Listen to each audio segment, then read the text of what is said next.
Overview and Scrutiny Committee, South Esteem District Council, Wednesday the 13th of January, 2 p.m. Okay, so moving to the agenda. Do we have any comments from the members of the public?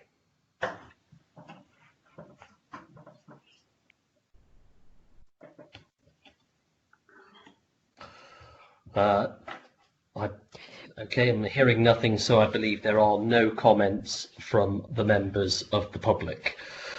Moving on to item 2, register of attendance. Can we do register of attendance, please? Yes, Mr. Chairman, I'll go through that now. Councillor Bob Adams. Sorry, present. Thank you. Councillor Ashley Baxter. Present. We've received apologies from Councillor David Bellamy. Councillor John Cottier. Don't think we currently have Councillor Cottier in the meeting. Councillor Helen Crawford. It looks like we don't have Councillor Crawford at the minute either. Councillor John Dawson. Present. Councillor Phil Dilks. Present. Thank you. Councillor Mike Exton. Present. Councillor Paul Fellows. Present. Councillor Graham Gill. Present. Thank you. Councillor Gloria Johnson. Present. Councillor Mrs. Rosemary Cabery Brown. Present. Councillor Philip Knowles. Present. Councillor Nikki Manterfield. I don't think we currently have Councillor Manterfield in the meeting. Councillor Penny Milnes. Present. Thank you. Councillor Virginia Moran. Present. Councillor Charmaine Morgan. We don't currently have Councillor Morgan in the meeting. Councillor Susan Sandal. Present. Thank you. Councillor Mrs. Judy Smith. Naomi, Yep. she sends her apologies, and probably the same for Helen Crawford. They're dealing with a ward issue in Bourne. That's why they're not here at this moment. It's just come up. Okay, thank you very much, Councillor Reid. Councillor Judy Stevens. Present. Thank you. We've received apologies from Councillor Ian Stokes. Councillor Jill Thomas. Present. Councillor Sarah Trotter. I don't think we currently have Councillor Trotter in the meeting. Councillor Hilary Westrop. I'm here. Thank you. Councillor Amanda Wheeler. Present. Thank you. Councillor Mark Whittington. Present. Thank you. Councillor Linda Wotton. Present. And Councillor Ray Wotton. Present. Thank you. We'll see if any of the members that we haven't received apologies for need any support from IT to get into the meeting, Mr. Chairman. Okay, thank you. Moving on to item 3, disclosures of interest. Do we have any disclosures of interest in the room today? Are there any disclosures of interest? No, I was just going to say, if you'd like me to act as deputy for any of the people that haven't turned up, I'm happy to do so. Okay, thank you for that volunteer. I think committee members. How many committee members are we short? If you just give me a second, Mr. Chairman, I'll just count up.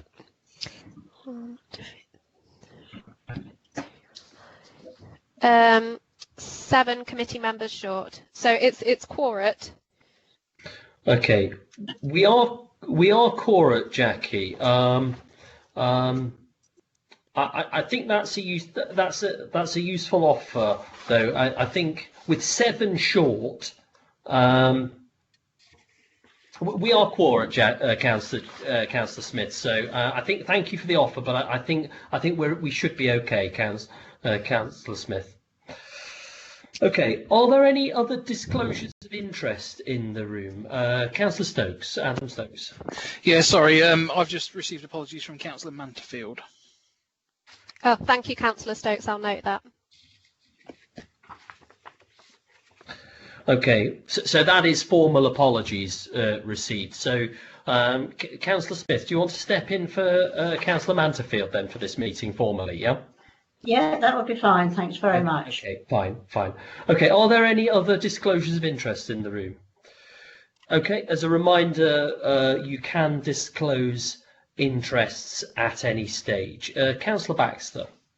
Thank you, Chair. Just as a point of order, is it not? I'm not arguing whether Jackie Smith, Councillor Smith, should be part of the meeting or not. But is it not the constitutional protocol that the leader of the group should be advising you of any substitutions before the beginning of the meeting? Can Shaheen please advise? Oh, here we go again. Dear. Well, I'm sorry, we've got a constitution and we should be sticking to it. Order. Councillor Shaheen, can you advise on that, the correct protocol?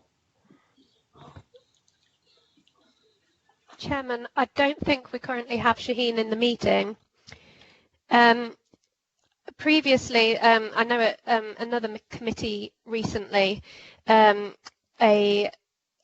member of the committee has wanted to be substituted by another member of their party, and the leader of that party had notified the chairman of the meeting. I don't know if this is something Councillor Cook, as the chairman of the Conservatives, would like to put forward Councillor Smith to substitute for Councillor Manterfield. Okay, Councillor Cook, are you able to confirm that, please? Thank you, Councillor Jill. Naomi, how many vacancies have we actually got on the Conservative side? I mean, I'm very happy for Councillor Jackie Smith to act as a substitute for Councillor Manterfield at this meeting. Just bear with me a second, please, while I have a look at my attendance list.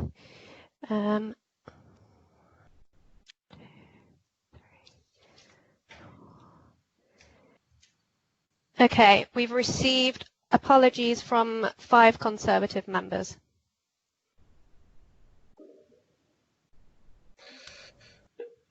Okay, so the leader there, Councillor Cook, has confirmed that Councillor Smith he's okay with that. I presume I'd like to make some progress, so I'd like to proceed, please. Okay, moving on. Mr. Chairman, on point of order, how many vacancies are there on the independent side? I mean, it's ridiculous to be going through this now. I appreciate that you want to make progress, and it is right that you make progress. These things should be sorted out before the meeting. Naomi? I don't believe we have any vacancies on the independent side. I'm just double checking my list. I've not got written down next to the members which party they're in, so I'm having to think about it as I go through. But no, I don't think we've got any vacancies on the independent side. Fine. Okay. I would like to thank you for that observation, Councillor Dilks. I would like to make some progress. Moving on to item 4, the action notes from the meeting held on the 26th of August. Has everybody received a copy of those action notes? Does anybody have any comments on the action notes of the meeting held on the 26th of August? Yes, I do. Councillor Baxter. Thank you. I wondered if the Deputy Leader could give an update on the action point. I'm not sure if this is the accuracy or the update, but the all-weather pitch, which is mentioned in the action notes, is there any recent update on the progress with that, please? That's page 8, the bottom of the page. Deputy Leader. Right. Yeah. Hello. Yeah. Good afternoon. Thank you very much, Councillor Jill. You can all hear me, okay? I hope. Yeah.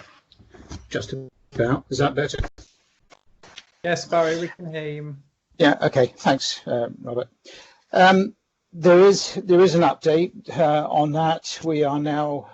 We have been asked to reposition the artificial pitch closer to Lynchfield Road to avoid a footpath which has been requested from Lynchfield Road through to the football pitch, which, as you know, Councillor Baxter is on the other side of the area, and that would mean a long footpath going right the way through. So we're still looking for the topographical survey to be finished, but it will be located, I would imagine, and I think closer to the Lynchfield Road.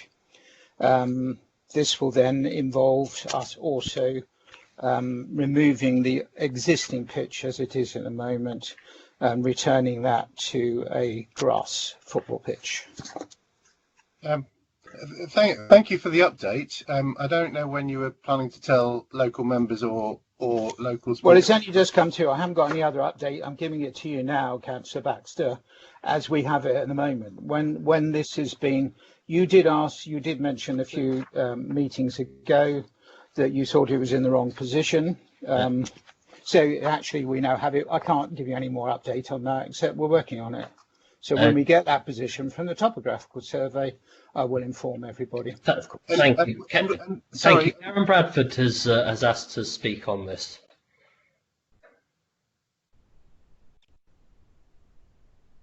Karen Bradford? While she's unmuting, I would like to know which footpath we're talking about. I don't know of the public footpath that goes No, actually, Councillor, actually, if you listen, it was a footpath leading from Lynchfield Road to the sports pitch, which has been requested by Sport England and SLC, so that when people are traversing the existing pitches, that they do not ruin the surface, as it is expected to have a number of people crossing the existing pitches. They wanted a footpath there to alleviate any damage to the pitch. But obviously that means we need to keep the footpath as short as possible. And I think when they've done the topographical survey, we will find that the football pitch will be close to Lynchfield Road. Thank you. Have Sport England expressed opinion on any of the rest of the site? Not yet, no. Thank you for that update. Karen Bradford, you wanted to comment. Thank you, Chairman. I was just going to speak in support of what the Deputy Leader's just making comment on there. I think we are in early stages for the developing of the location for the artificial turf pitch for the site, so the bid to the Football Foundation can be submitted. Can I suggest, Chairman, that a written note from Karen Whitfield is circulated early next week just to confirm the situation? Thank you. Okay, thank you. We've moved on to the updates here. I'd just like to circle back to the action notes from the meeting of the 26th of August. Does anybody else have any comments on the action notes before we go to updates? Councillor Dilks, you've asked to speak. Is that on the updates or is that on the action notes? Mr. Chairman, thank you. It's to follow up what the Deputy Leader's just said. If I may just ask for clarification, it might be useful to clarify it right now. I appreciate that okay, fine. A note will come out, but I just wonder, are we talking about a public footpath here, Barry, or creating? No, Phil, no, it's not a public footpath. Yeah. Well, it's just the football to access that artificial pitch. So right. if you imagine if we closed off the access now to the rugby club, for instance, which comes in now where they do access it at the moment, that is no longer, that may no longer be available depending on the final topographical layout. So it would be logic to move it as close as we could to the perimeter, so the footpath, which is just the footpath from for people using that artificial pitch to use and not cross the whole of the area in order to get to it as it is at the moment. So they don't want to churn up any of the pitches, basically. They want a direct access as much as possible, and that will be the footpath and wherever it goes. At the moment, we haven't done the final layout, hasn't been completed, but it will be in order to reduce the impact of people continually crossing or accessing the artificial football pitch. So is that clear? Yes, thank you. Okay, Fine. brilliant. Thanks. Thank you for that update information. Do I have a proposer for the action notes being a true and fair record? I will, Mr. Chairman. Mike. Thank you. And do I have a seconder? Seconded, Chairman. To vote on this, we're going to vote using the conversation window, the chat box. So for all those members content that the action notes are a true and fair record, if you do nothing, if you want to abstain, or if you want to vote against the action notes being a true and fair record. Before we take the vote, we do have a point of order. So just stop there. Councillor Baxter, you have a point of order or an point of order? Yeah, yes, please, Chair. I understood that action notes from previous committees don't need to be voted on. I thought they were for noting only. Can someone clarify? Yeah, we're going to vote on this. It's a fair record. Is the advice on that, Councillor Baxter? So, just are we going to do that at every scrutiny committee then? Because it's a good idea and one we should adopt at all scrutiny committees. Okay, that's a comment for the Constitution. We've been asked to do it today, Councillor Baxter. So this has been duly proposed and seconded. To go to the vote, we're going to use the chat window for those members wishing to vote in opposition or to abstain. If you can indicate in the chat window now, please. If you are happy with the action notes, you don't need to do anything. So I can see that there is one abstention, but those action notes are duly approved. Moving on to the updates, item 5. Are there any other updates that members want to comment on from those action notes? Are there any other updates from the action notes of the previous meeting? There's nobody has indicated, so therefore I'd like to move on to item 6, the budget proposals. Now, the budget proposals, my Deputy Chair Mark and I met with Councillor Adam Stokes and Richard Wiles as to how to discuss this presentation today. Obviously, there's a lot of sections, there's a lot of information in here. And working with Councillor Stokes and Richard Wiles, we've identified 6 areas where we believe members will have questions. The first 3 are on the general fund, and then there are 3 other areas. Just to go through those areas in detail, the first area, I'm going to invite Councillor Adam Stokes and Richard Wiles to comment upon the national context and the built-in budget proposals. That's leading us up to page 17, table 5. We are then going to take questions on everything up to table 5. We're then going to move on, and I'll ask Councillor Adam Stokes and Richard Wiles to comment on the company funding, which is page 17 to 19. We'll then take members' questions. For the third section, we'll then move on to talk about the council tax proposals, detailed on page 20, at which time we'll take members' questions. We'll then move on for a 4th section, the housing revenue account, after which we will stop and take members' questions. The 5th section will be reserved movements, after which we will take members' questions. And then item 6 is fees and charges and basically any other questions. A couple of members have already indicated that they want to speak on any other questions, which is basically for everything else. So with that, I'd like to invite Councillor Adam Stokes to introduce the general fund, setting the national context and going as far as the built-in budget proposals, table 5, page 17. Councillor Adam Stokes. Yes, thank you, Chairman, and welcome members to the Joint Budget Overview and Scrutiny Committee.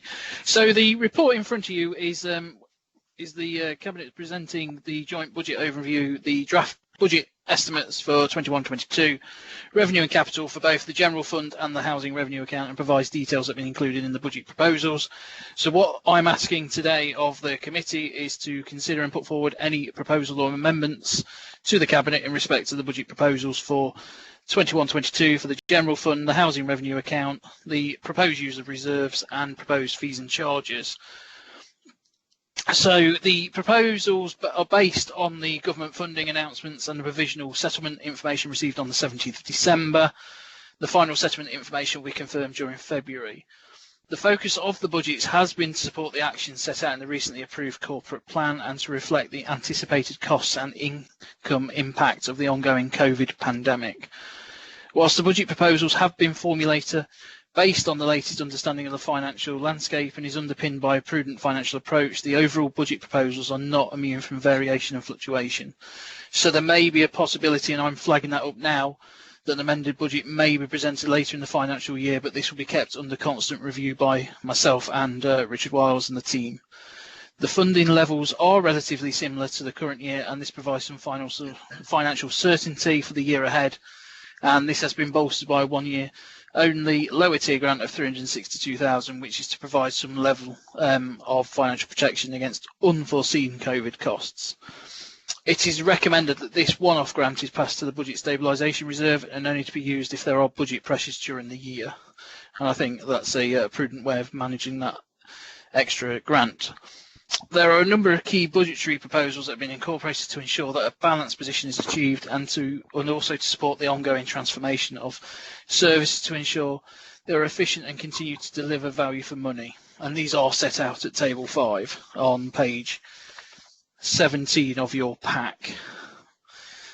And it is important to ensure that the delivery of these actions are sufficiently resourced and delivered to avoid unnecessary budget gaps during the year. Capacity to deliver the actions is an area that needs to be kept under review due to the Council also needing to adequately resource the actions needed to respond to the pandemic demands, which are going to be ongoing during the whole of this financial budget year and probably for a couple more years after. But I'll hand over to Richard now to go into further detail on that. Thank you, Chairman. Thank you, Councillor Stokes. And probably worth just referencing as well in terms of the timeline. As Councillor Stokes says, these are the indicative budget proposals that Cabinet have put forward. They were debated yesterday at Cabinet. Public consultation will be launched today alongside consultation with this committee, and that will close on the 26th of January. The feedback from both this committee and the public consultation will both be fed back to Cabinet on the 2nd of February, and Cabinet on that day will make their final recommendations to put before Council, which will meet on the 1st of March to approve the budget framework for 21-22 and also to set the council tax level. So this is a key part of the formation process. Just by reference as well, the supporting appendices for the budget information is at the back of the pack. And just for ease of reference, the detail for the revenue summaries for both General Fund and HRA are Appendix A. Appendix B is the capital programme, which I'll cover off as part of the reserve update. Appendix C is the reserve statements. Appendix D are the fees and charge proposals. And Appendix E is the financial risk register. So the actual detail behind all the narrative sections in the report can be found in those supporting appendices, but I won't specifically talk to those appendices, but members clearly can draw questions from those if they wish to. In terms of the overall framework, as Councillor Stokes has said, the future is still far from certain for obvious reasons. The government have provided a one-year only provisional settlement. This is probably the third year in succession that they've had to do that or chose to do that. The direction of travel was multi-year settlements, but for obvious reasons, the government have not been able to put that forward. So we are looking at only a one-year settlement for 21-22. And members may have seen a core spending power headline of 4.5% that's been announced. The reality of the core spending power is 87% of that core spending power is attributed to council tax increases. So there's a local choice there that members will need to debate as to whether the council tax increase proposals that government have put forward are taken, but clearly the government's expectation around their overall increase in local government financing for next year is predicated on the council tax increase being taken forward. And for the third year running, the district councils have the opportunity to increase their share of council tax by £5 per Band D property. And the proposals from Cabinet that you've got today have been based on that, but we'll debate council tax a little bit further on. The headlines from the core spending announcements, we had the Chancellor headline announcements on 25th of November. We had the provisional settlement on the 17th of December, of which largely these have been based around. The final settlement won't be known to us until February. So there are elements of this that may change, which will be outside of our direct control, and clearly that's could happen between Cabinet and Council, and if there are significant changes, then we will obviously update Council accordingly on the 1st of March. But history tells us that there's usually little change between provisional settlement information and final, so I think we can use the information in the report with a higher degree of confidence. There are clearly elements of COVID within the package.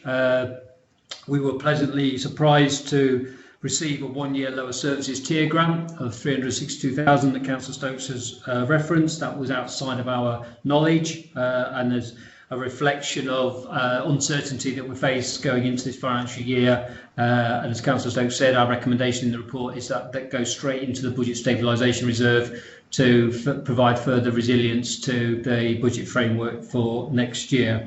There's also an extension of the income losses scheme that we've updated the Finance Committee on throughout the year. That's been extended until June 21. So whilst, again, the budgets are at risk of further volatility around income, there is, members have the knowledge that there is that reimbursement scheme which will repay 75 pence for every pound lost through income reductions, be it art centres closed or lower usage of our car parks for lockdown and social restriction reasons. So there is some comfort, if you like, in some of the budget announcements that have been made.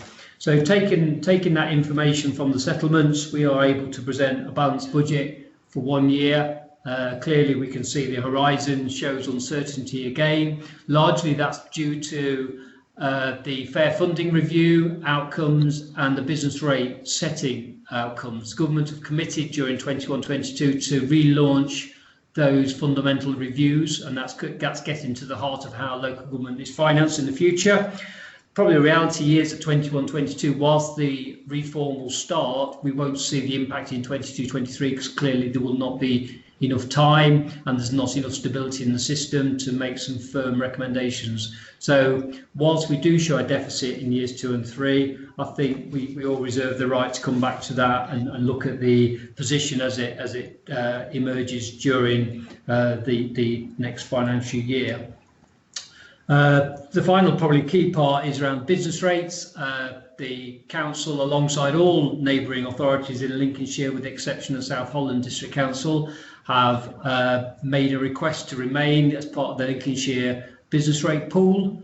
What that enables is all councils to benefit from economic growth within their districts without paying surplus levies across to national government. So it retains that growth and that financial benefit of that growth within the boundary of Lincolnshire.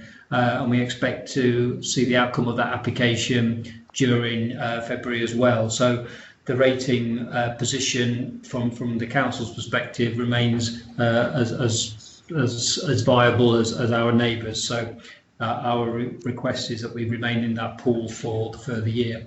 Probably just the final one to note, Mr. Chairman, is the new homes bonus. I know it's a key funding stream for the authority.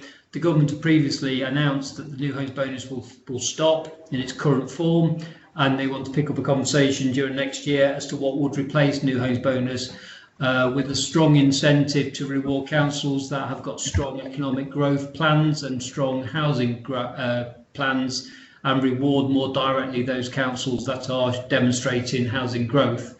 So we would expect to be part of some significant consultation going forward as to what that new scheme would look like. But in the past, this council has seen some real benefits from the new home bonus scheme. And as members maybe recall, the money from that goes into our local priority reserve. So it's a key funding mechanism for the authority.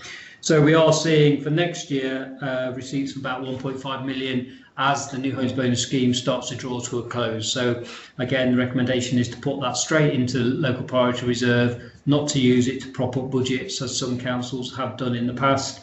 And then that can be used as a key funding stream for either capital or revenue projects as appropriate. So just going back to your structure of how you want to manage the agenda, if I can just talk about how we then formulated the budget. As I say, using that national information and our local financial assumptions, we can present a balanced budget for next financial year. Within the budget proposals, as set out in Table 5, are some of the key budgetary movements and changes we are putting forward for debate today. Some of these members will be aware of from previous decisions that Cabinet have made during the year or previous announcements made during 2021, which will feed into this budget proposal. They're listed out in Table 5. There is a mixture there of service changes in terms of how services are delivered going forward, such as removal of public convenience attendance, merging the visitor office, the visitor information centre and the box office at Stamford, but also some transformation and efficiency initiatives, such as the continuation of the process automation work with Ernst & Young, continuation of the corporate salary savings as part of the management restructures that are going through the organisation, continuation of the ward member grant scheme, and continuation of subletting our premises here at St Peter's Hill. So there's a myriad of changes to the budget which ultimately have fed through into Table 4 to arrive at that balanced position. So at that point, Mr Chairman, if I stop and to enable questions to be asked if needed. Thank you. Okay, thank you for that. So moving to questions from members up to and including Table 5 on page 17. Councillor Gloria Johnson. Thank you, Chairman. I don't know if it's the right place to ask this or not, but you can soon put me right if it's not the right place. But when we discussed the budget originally about Table 5, myself and Councillor Sandal mentioned the car parking tariffs. We felt they were a little bit high, too much. And it was said that you would look at this. Did you actually manage to look at it or not? Is this the right place, or do I have to speak later? No, now's fine, Councillor Johnson. Councillor Stokes, Councillor Adam Stokes. Yes, I mean, you were talking specifically about the Stamford car parking, aren't we, at this point? Yeah, I mean, if there's a proposal that you want to take forward, then we're happy to take it and have a discussion about that. I think that would be the way forward from Councillor Johnson, if that's okay, Chairman. Councillor Johnson, do you have a specific proposal?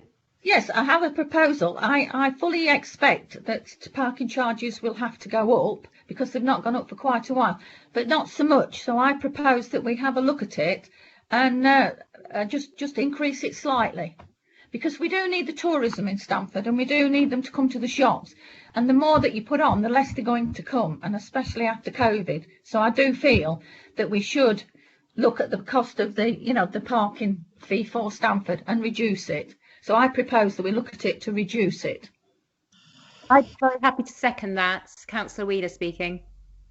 Thank you for that, Councillor Wheeler. Can you give us the detail, please, of this the Stamford parking charges, Richard Wiles? Yeah, I mean, sorry, I thought we were doing fees and charges a little bit later, but I'm happy to dip into this now.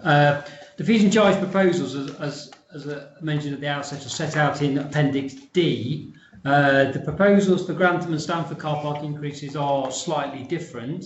The proposals for Grantham are a 10p increase up to and including 3 hours. That's set out. Forgive me, I don't know if people are looking at paper versions or electronic versions. On the paper version, it's page 44 of the pack. And for Stamford, the proposals are 30p increases for up to and including 3 hours on the tariffs proposed, and that's on page 45 of your pack. So there is a slight distinction and separation separation between the Grantham proposed increase and the Stamford, and that's primarily based on the throughput and demand of the car parks in the respective towns. So that's the proposal that Cabinet have built into the budgets. So, I mean, I suppose the reason why this has been raised now is because this is in Table 5 to raise an additional £200,000. What element of the £200,000 is the Stamford fee increase contributing to that? It's the lion's share of it. So from a standing position, approximately 140,000 of the 200 is to do with Stamford increase of 30 pence. Now, I'm not quite sure what the recommendation is, but if the proposal was to incrementally reduce down the increases, then obviously there'll be a pro rata impact. So, for example, if Stamford was to be brought down by 10 pence, as an example, that would be about 60,000 less income generated as a result. But I'm not, forgive me, Councillor Johnson, I'm not quite clear what the recommendation is that you're putting forward for us to judge what financial impact it would have. Councillor Johnson, do you have a more specific? I mean, we just felt that it was a big increase for Stamford alone, in comparison to Bourne doesn't pay anything and Grantham was only paying that. I mean, I'd be happy for it to be reduced by 10p to 20p. I expect us to have to pay an increase, but I'd be happy with 20p. Okay, we've got a couple of speakers on car parking actually before we move on to other areas. So the proposal is 20 pence there. So that would be a reduction. Where are you proposing that money is found from, or do you have a proposal as to where that money would be found from? Councillor Adam Stokes, can you comment on that? Yeah, I mean, me and Richard Wiles have been discussing this potential coming forward, because I was aware that this might come forward. And I know that Richard's got an answer to that point, so if we can pass to him. I mean, just to also help as well with the kind of sequence of events, the budget was formulated and started, as said in the report, in September. The car parking proposals at the time of which we were formulating the budgets was round about November time, and the provisional settlements were only announced on the 17th of December. And as I said at the introduction, there are some windfalls within the settlement that we weren't cited on at the time. So if the proposal from today is to reduce the increase down to Stamford car parks by 10 pence, in other words a 20 pence increase, then the reduction in our income projections of around 60,000 we would offset by using the windfall grants that we've received through the settlement. So we would offset one against the other to avoid any significant changes to any of the budgets, such as service cuts or reductions elsewhere. So we would cover it off through the funding announcements. We've got a couple of speakers on car parking first, and then I'll circle back to the other speakers. Councillor Baxter, you wanted to talk to this point? Yes, thank you, Chair. Just to point out that I'm glad that we've actually put something in the budget about this, but councillors will remember that in previous years we've avoided this. We have done for over a decade, I think. I actually brought an amendment to the budget a couple of years ago, which was rejected, saying that we should round up to round figures, so that they should all be they should be in increments of pounds or 50 pences. So in one way, I'm glad that we're grasping the nettle, but I wonder whether the £200,000 is a realistic figure anyway. I think I've seen a similar figure before for increased income from car parks, which never materialised. There were also going to be improvements to the car parks themselves, and I think we're resurfacing at Welham Street, but we're still, can somebody advise whether we're still held to ransom by the firm that does the phone in? You can't use a chip and pin. It's one of the only things left in life where you can't use a chip and pin to pay for your car parking charges. Is that on the way out yet? Thanks. If I could perhaps just start with the beginning of the questions. The last increase was actually scheduled for April 20 because the fees and charge strategy actually set out an annual increase on car parking. So the fees and charge strategy that was adopted by Council last March set out a prescribed methodology and frequency of increases. So this isn't the first increase for many years. This is actually the first. This is an increase following on from last year, and actually the implementation of the increase was delayed until August because the car parks were short. If you remember, during the first lockdown. So this is now a more established set of recommendations around car parking changes. It's obviously clear to say that the projection of income generation is based on relatively historical information, but it's based on information that was more stable and during a more stabilised position, because clearly the information coming from the car park machines this year is significantly distorted through the fact that we've had 3 lockdowns and social restrictions that have, kind of prevented or stopped people coming into the town. So it is largely based on 1920 volumes. So therefore there is a underlying assumption that the recovery of the towns will go back to pre-2020 levels. So there is a relatively higher degree of confidence that 200,000 on those charge increases will materialise, but clearly there is a risk around that because it is based on an assumption that the recovery will return during next financial year.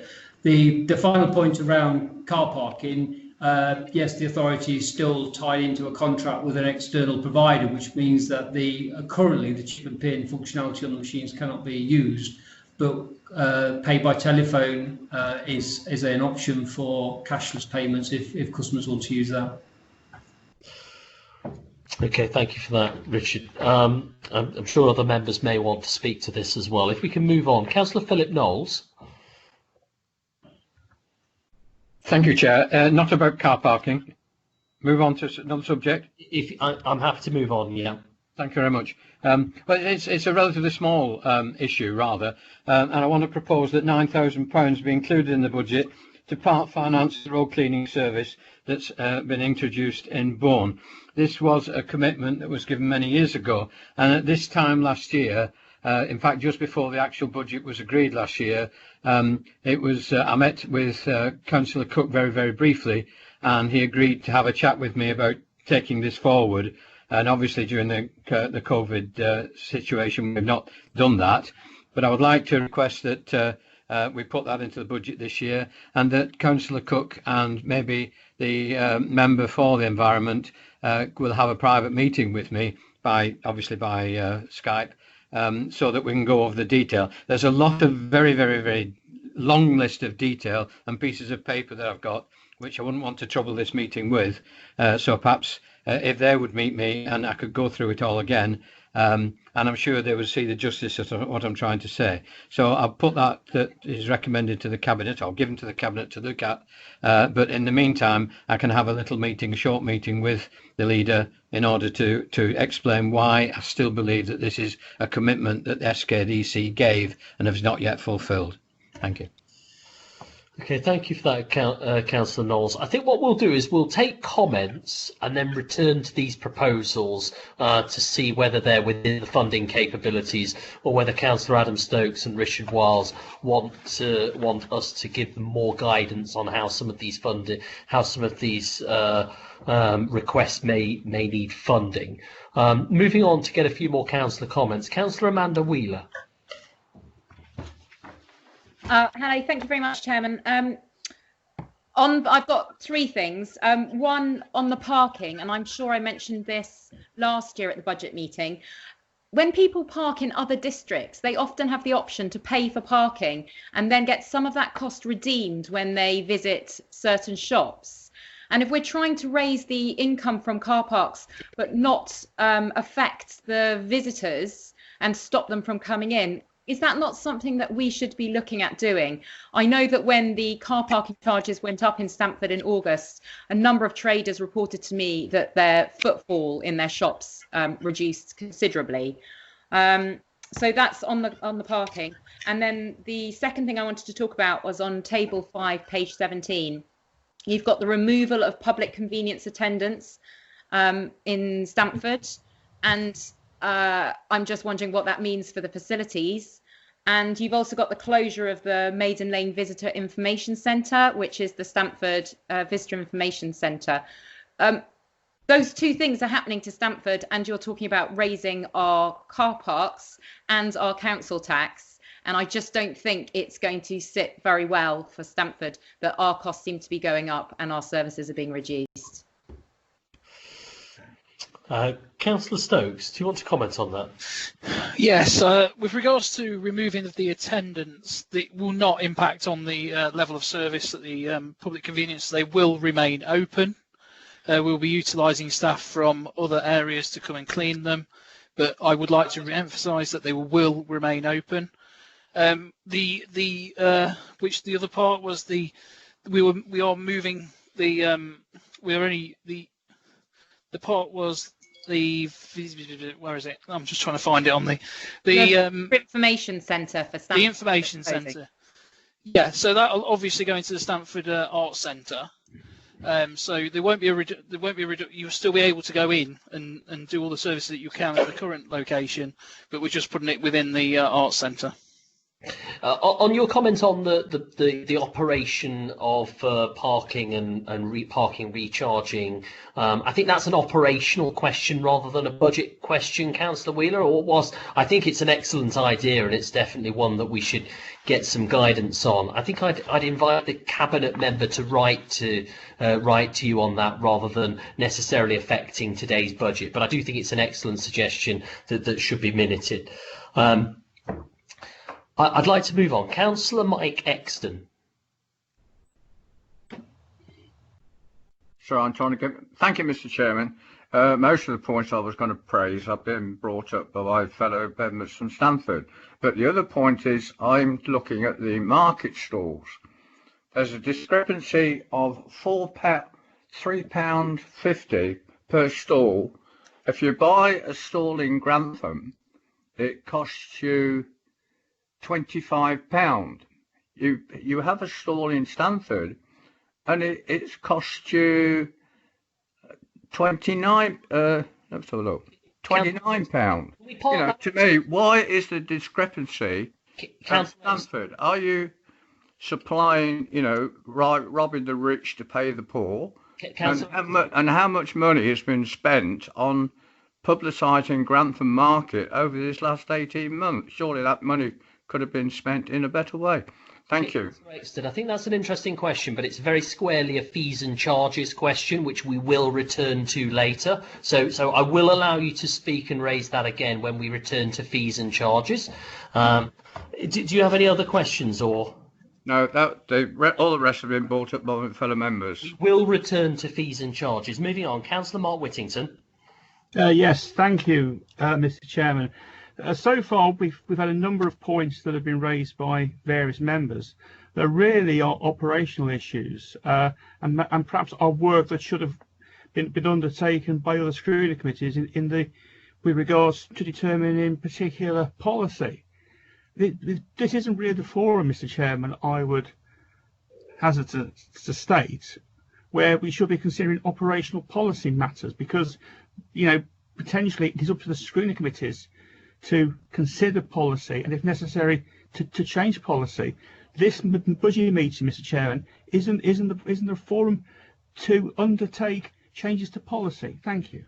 Thank you for that, Councillor Whittington. Moving on, I agree with that and I accept that. Moving on, Councillor Phil Dilks. Thank you, Mr. Chairman. My comment is on car parking. Did you want to deal with that later or now? I'm happy to hear your comments. Yeah, it's I actually support what Councillor Wheeler said about the redeeming your car parking ticket partly if you actually part with money in local shops. I think we used to have that. I understand what you're saying about now's not the time, but it is something that we should be. I think that's been recorded as a good suggestion, and I would welcome that to be raised at a scrutiny committee. But we're focusing on the budget today rather than operational policy. Appreciate that, Mr. Chairman. May I just point out what would be an anomaly, I think, in car parking changes in Stamford, which I note are more excessive than they are in Grantham, and the anomaly is on page 45. You currently get, if this is right, and I think it is, you currently get an hour of parking in Stamford for £1. And what the proposal is that you'll only get half an hour for £1. that's a doubling. So people will see that as 100% increase in car parking charges. I just point that out, you know, and could it be looked at perhaps? I also support what Councillor Ashley says about the, you know, making them round figures. I appreciate that, but this particular item does look to be a bit of an anomaly. Thank you. Thank you for that. Councillor Adam Stokes, has there been any methodology? Has there been any methodology in the pricing change? Any methodology change in the pricing bands, I think is what Councillor Dilks is. So I'm going to pass over to Councillor Peter Moseley, who's Dr. Peter Moseley, who's got car parking in his portfolio. Thank you. So thank you for that, Adam. It was slightly unexpected. Just looking at it, I'm not quite sure where Councillor Dilks is looking. I'm looking at up to 30 minutes is in Stamford, going from 70 pence to £1. Yes. Please, Peter, if I could. Sorry, could you clarify, please, Bill? Because you look. That's the place where I am looking, but the line under that says up to 1 hour. Currently is £1. Yeah. And that will go up. What I'm saying is that for your £1, at the moment you'll get an hour's parking. Under this proposal, you will only get half an hour. Can you see where I'm going? Yeah. Sorry. Yes. So I'm just saying. Actually, I mean, you've got a bit of a play on everything there, because the up to 30 minutes is going up from 70 to £1, and up to 1 hour, yeah. So is actually going up to is proposed to go up to 130. So I mean, technically speaking, you're correct in some ways, but actually for half an hour at the moment you'd get you'd pay 70 pence. Whereas you'll pay £1 if the proposals go through. So whilst I accept your play on those kind of things, I don't think it's entirely fair. But nevertheless, I appreciate your comment. In terms of the methodology, Mr. Chairman, and listening to Councillor Baxter as well about the round numbers and all of that, the thing with round numbers is they'll only be round numbers once if you've got an annual increase that fits in a certain percentage band or some such thing like that. What we wanted to do when we looked at this is we wanted to take into account the annual inflation rate, but also then not burden it with things like twopences and 1 pences and things like that. And so basically what we said is we'll round it up to 10 pence. Yeah, so if it goes up, it just goes up to 10 pence, and then at some points in the year, in the years to come, that will be beneficial in terms of, it'll be slightly more, and in other years it'll be slightly less. But what we wanted to try and do was to make sure that there was a rounded 10 pence number, because generally speaking, people find it troublesome when they have to find sort of 5 pences and twopences, and then when you have machines that don't give change and all of that kind of thing. So we wanted to kind of keep it even in that respect. But I'd also like to highlight the fact that you're absolutely right in terms of the contract. Yes, we are stuck in that, and that was actually signed before I became a cabinet member, and it's something that unfortunately we've looked at and we can't get out of until the end of term. But it is possible to pay by phone if people wish to, and that's an important thing. I did want to also raise the point about Stamford in specific, because actually Stamford this year has suffered quite significantly in terms of increased crime within our car parks. And some of that has to be, we've had to take extra measures with regards to our payment machines and security, etc., in Stamford specifically, and that's another reason why there's a slightly higher increase for Stamford to help recover some of that cost of operational service. I hope that clarifies things for you. Councillor Dilks, did you have any other questions? No, not on the car parking. No, thank you. Thank you, Councillor Susan Sandal. Well, thank you, Councillor Gill. The last thing we would want Grantham and not Grantham's car parking in comparison to ours be so different is to stop residents coming into town, tourists, shoppers, and we feel that this increase is too much. As Councillor Johnson said, I raised this before. But some time ago, Councillor Cook advised us that they were going to provide 100 new car parking spaces down by the Capel Market. If this is still going ahead, which I hope it is, because Stamford needs more car parking spaces, that will increase the amount of revenue that you will receive, and it might offset the amount that you're going to lose by not putting the car parking up so much. So I really, really, really would like you to go back and look again at how much you increase it, because we do not want to jeopardise the town's tourism and the shopkeepers and obviously the viability of our town. So if that's possible, please, I'd appreciate it. Thank you. Thank you. Moving on, Councillor Penny Milnes. Yes, thank you, Graham. I'd just like to make a point about the ward member grant scheme, please. I seem to recall that in full council we agreed that we would continue the grant at £1,000 following the extra 500 for COVID, because of the value that was perceived in our communities from this grant. And if some ward members felt that they couldn't spend it all, it could be transferred to a more needy ward. I seem to remember that. I don't know what happened to that decision. And I wonder if we could consider keeping it £1,000 in the circumstances. And I do appreciate the restraints we're under, but could we make a reconsideration on that? Councillor Adam Stokes, do you want to comment on that? Yes, thank you, Chairman. We made the the initial increase back to the £1,000 ward member due to the COVID situation and during the current year. So, I mean, it's something that could be looked at, but our proposal is to reduce it back to the 500 per month ward member for this coming financial year. But I just also make the point, Mr. Chairman, as you said yourself, obviously by increasing it by a further 500 per member puts another 28,000 pressure back into the budget. So it would be helpful if we could at least have a debate or an understanding of how any changes can be funded, because clearly if we're not careful we'll end this meeting with an out of balance position that obviously puts Cabinet into a difficult position when they meet on the 2nd of February. So it would be helpful if members could identify how differences could be funded. Richard, thank you for that. We have three proposals on the table, the road cleaning, the car parking and the ward member grant scheme. I was going to circle back at the end of this process to ask members how they envisage they want to pay for these, or whether you need more guidance on those. But I want to take a few more comments first before we talk about the balancing of these positions. Councillor Ashley Baxter. Thank you, Chair. I'll see if I can start my video. I sometimes get unstable when I'm on video, so tell me if I do and I'll turn myself off again.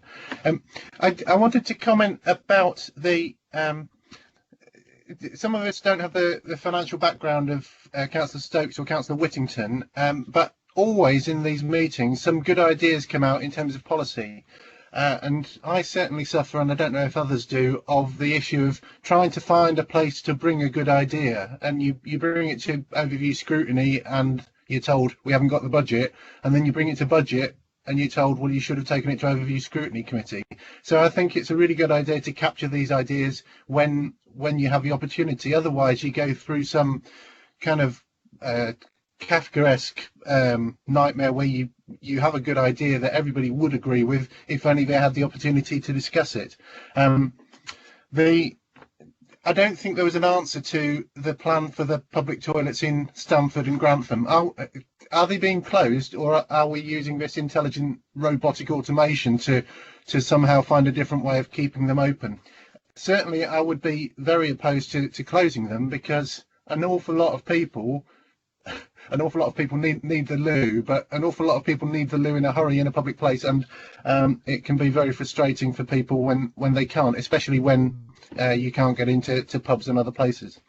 Is there in this document, and forgive me if I've gone over the brief of this particular agenda item, but the impact of the cinema, we're tied into supporting the cinema in Grantham, the university and the empty shops. I'm sure the cinema isn't paying back as much as we expected it to this year, and who knows what will happen to it in future years.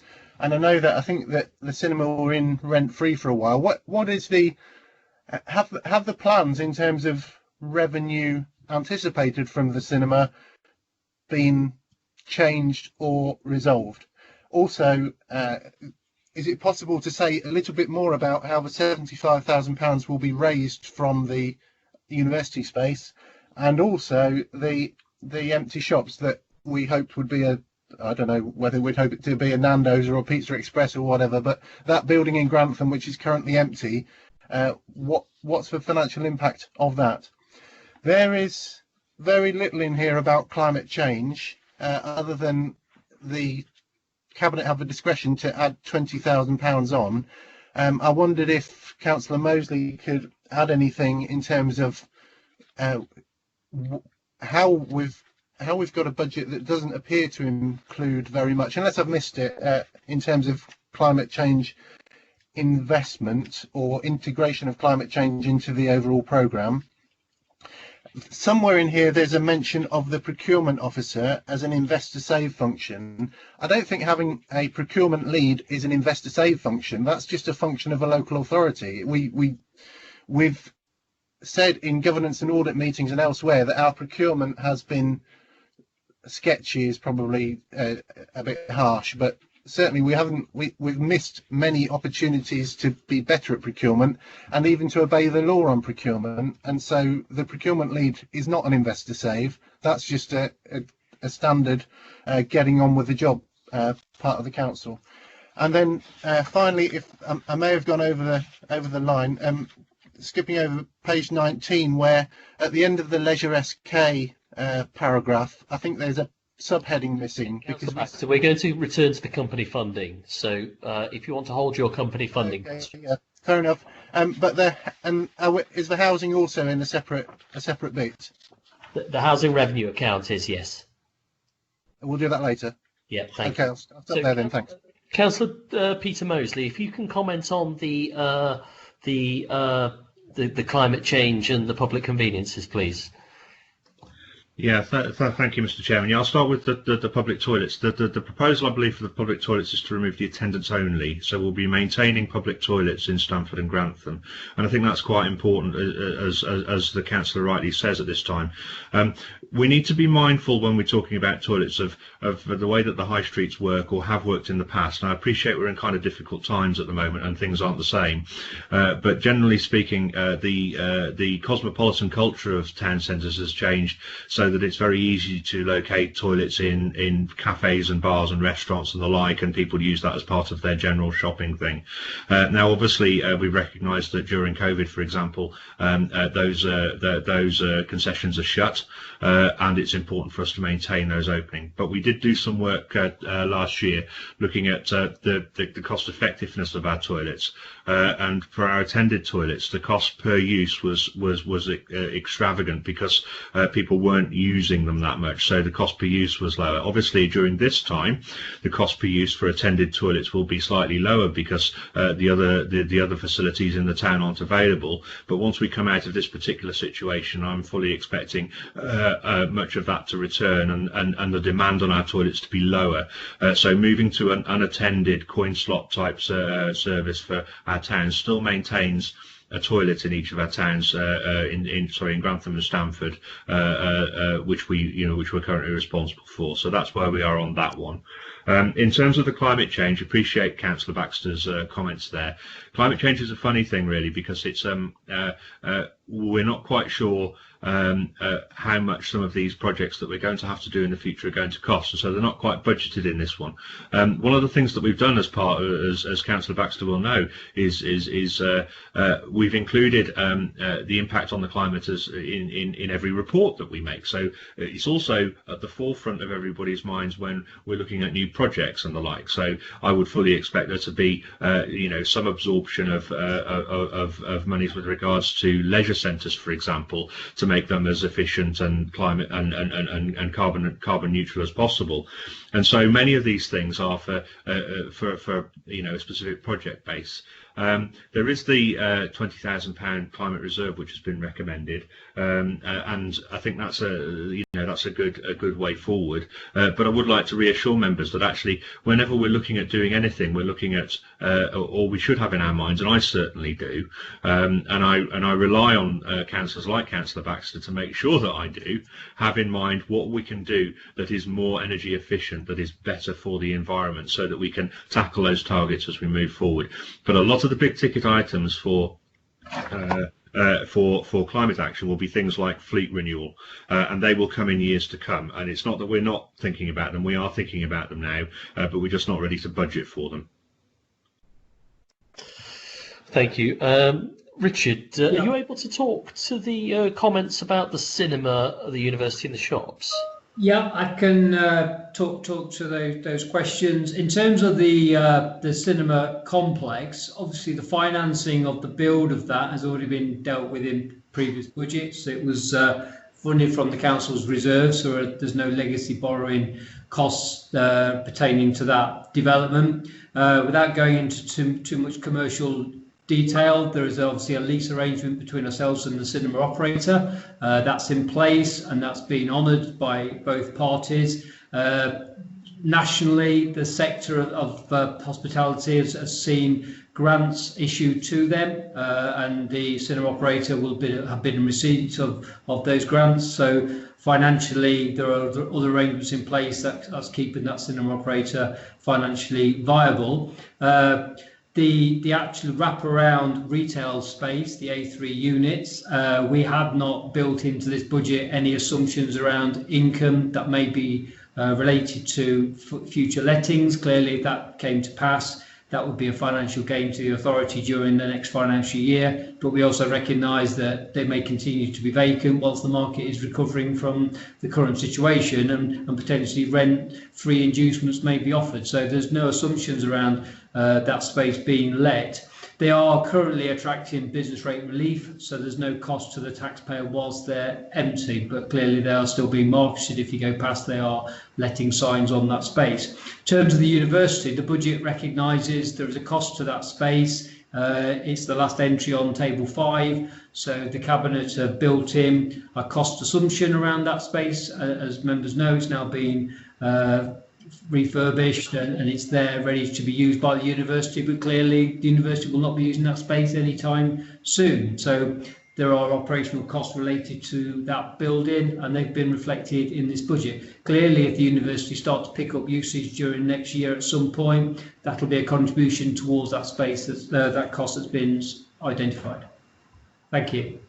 Are you able to comment upon the procurement officer savings?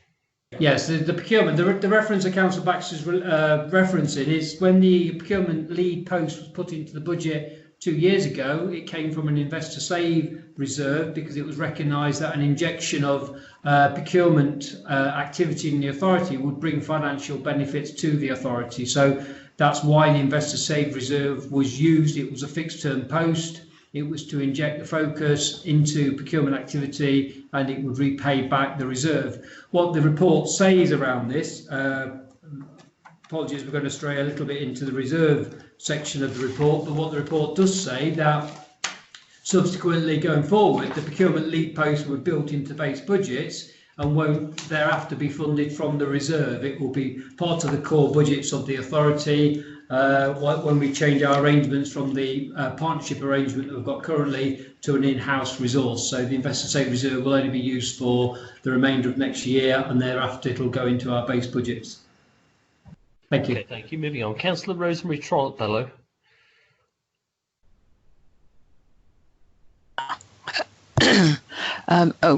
Can you hear me, Chairman? Apologies, Yeah. I can't get the video on. Doesn't seem to be working. This is just in response to Councillor Exton to do with markets. I can, assure him and everybody else that the markets are all publicised equally, that we don't favour one against the other. And I think we also have to remember that the markets in Stamford, Grantham, and Bourne are all completely different, and that we have always had this difference between what is charged in Grantham to what is charged in Stamford, and I think we must also thank our traders for their continued support during this difficult time, and long may it continue. Thank you. Thank you. Moving on, Councillor Virginia Moran. Hello. Yeah, I've been reading for quite some time now on the comparison costs between what it costs to sort out fly tipping compared to the income that's received from charging people to have large items collected. I think it's fairly well known that the majority of fly tipping is large items. It is, there's mattresses galore, there's beds, traditionally all the stuff that we charge for. And I wondered... Councillor Moran, is this fees and charges? No, it's not really. It's. I want to ask if this has been compared in our council, or if Dr. Peter Moseley feels it would be a useful exercise to carry out, because councils where they no longer charge for large items to be collected have seen a dramatic decrease in fly tipping, fridges and freezers and stuff like that. So it's neither fees and charges, it's also a suggestion as well. I just wonder if it's something Peter had ever looked at all. Councillor Moseley, can you comment on that briefly, please? Because I think this is an operational concern rather than talking about the key budget transformation policies that we're reviewing at the moment. Can you comment on that briefly, please? I mean, briefly. I mean, it's an interesting concept, Councillor Moran, and I suppose in some respects, if you were to turn around and say, well, we won't charge for bulky items, but people can just book them in anyway, we would have a massive demand. And to be fair, the pressure on the budget would mean that we'd probably need to double our council tax to pay for it. So it's not really feasible for us to kind of do. Most councils do charge for bulky items. Bulky items are things that are very difficult for people to get rid of, and it's fair to say that you should be able to pay somebody to come along and pick it up. That they're going to dispose of it properly, and I think that's the point. And the fly tipping is because people pay people, and then the people that take it away decide to pocket the money rather than dispose of it. So it's an interesting one. It's something that I've always got in my mind, and I'm happy to keep in my mind and consider in the future, Councillor Moran and Mr. Chairman. Okay, so moving back to the agenda, the points raised up to the key budgetary proposals in the transformations table on table 5. We now have 3 proposals amongst members, all of which have a negative impact on the budget. The ward member grant, which is 28,000, car parking 60,000, and road cleaning, which I believe Philip Knowles was recommending 9,000. I believe that there's guidance required as to where that money would be balanced out. What other cuts would be required to find the £96,000 of additional expenditure that councillors have requested? Are there any members wishing to comment upon where they wish to find £96,000 of savings? I hesitate to say the Thatcher statue. Sorry. Richard Wiles, do you want to comment upon the need to offset this? I think as well, just to help clarify that, is an understanding that these are proposals that are 1 year only or ongoing. I get a sense the car parking would be a change that would be impacted both next year and then subsequent years, as Councillor Moses described, the increases thereafter. So that'll always be a budget impact. The ward member, I'm not sure if the suggestion is 1 year only or ongoing. Similarly for the street cleaning one, so perhaps we could. Thank you for that, Councillor Adam Stokes. Yeah, I mean, with regards to the car parking, I think we've discussed that one. Richard Wiles came up with a suggestion for that one. The other 2 will need funding from within the budget. So I would prefer suggestions coming forward for those two. Okay, we do have a couple of people wishing to speak. Councillor Philip Knowles. Thank you, Chair. I mean, the number within the total range of the budget, £9,000, is a very small number, and you could probably find it from pocket change from the SKDC. But I can think of some ways, and please don't take these too literally now, but I think if the councillors collectively, the increases that they were awarded this year, if they were not to be paid or not to be paid from next year, they whatever, that would more than pay for the £9,000 a year, which it would be per year, and it would be better spent because councillors, are not underpaid for what they do in these situations. And we have been working from home for a long, long while now. So, so that would be one way. I believe it might be possible to work through the special payment for Bourne. There's funds in there, but finding £9,000 a year in 18 million, whatever the number is hardly a major thing. I'm sure we can find £9,000 from somewhere. It's a very small number. It was a promise that was made, and it's a promise that should have been kept. And I want to prove to the people who I know Dr. Moseley has a reason for feeling that it shouldn't be paid, but I want the opportunity to prove to him that that reason was incorrect, and that his former promise should still be honoured. And £9,000 is a negligible amount in the sort of budget we've got to do. So I think there was a suggestion to take that from the Bourne special expense area. Dr. Peter Moseley, Councillor Peter Moseley, do you want to respond to that, please? Yeah, I do. Funnily enough, I mean, I did engage with Councillor Knowles on this earlier in the year and agreed to meet with him, and then he's kept very quiet until now with regards to this one. I would like to point out the history with regards to this. This goes back to the original Big Clean. And during that Big Clean, we approached various town councils with an offer to part fund an additional barrow beat. At this time, that agreement was not completed. Now, had it been completed at the time, which was 2 or 3 years ago, then the money would have been folded in. Point of order, Chair. Point of order. Point of order.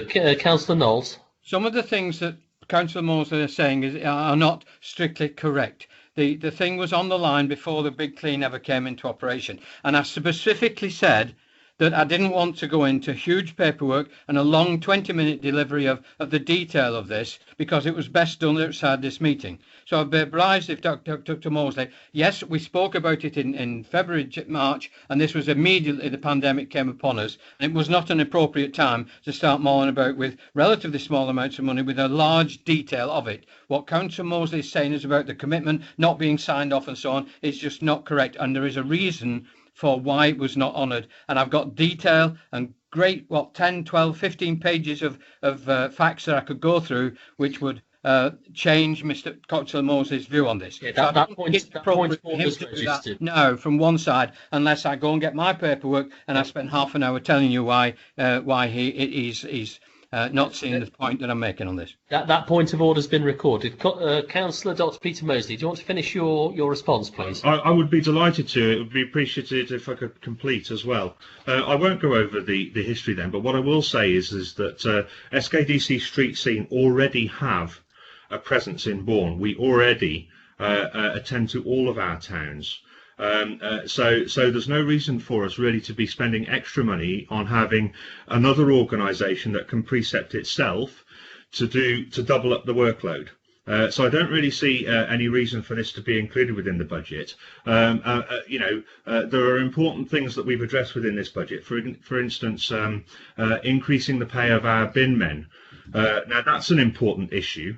And that's something that we've managed to keep in there, but we have to make compromises somewhere. We already clean the streets in all of our towns, and I'm not sure that any of the councillors would want to forego their allowances to benefit a single town council, which was a proposal that was made earlier. So really, we already clean the streets.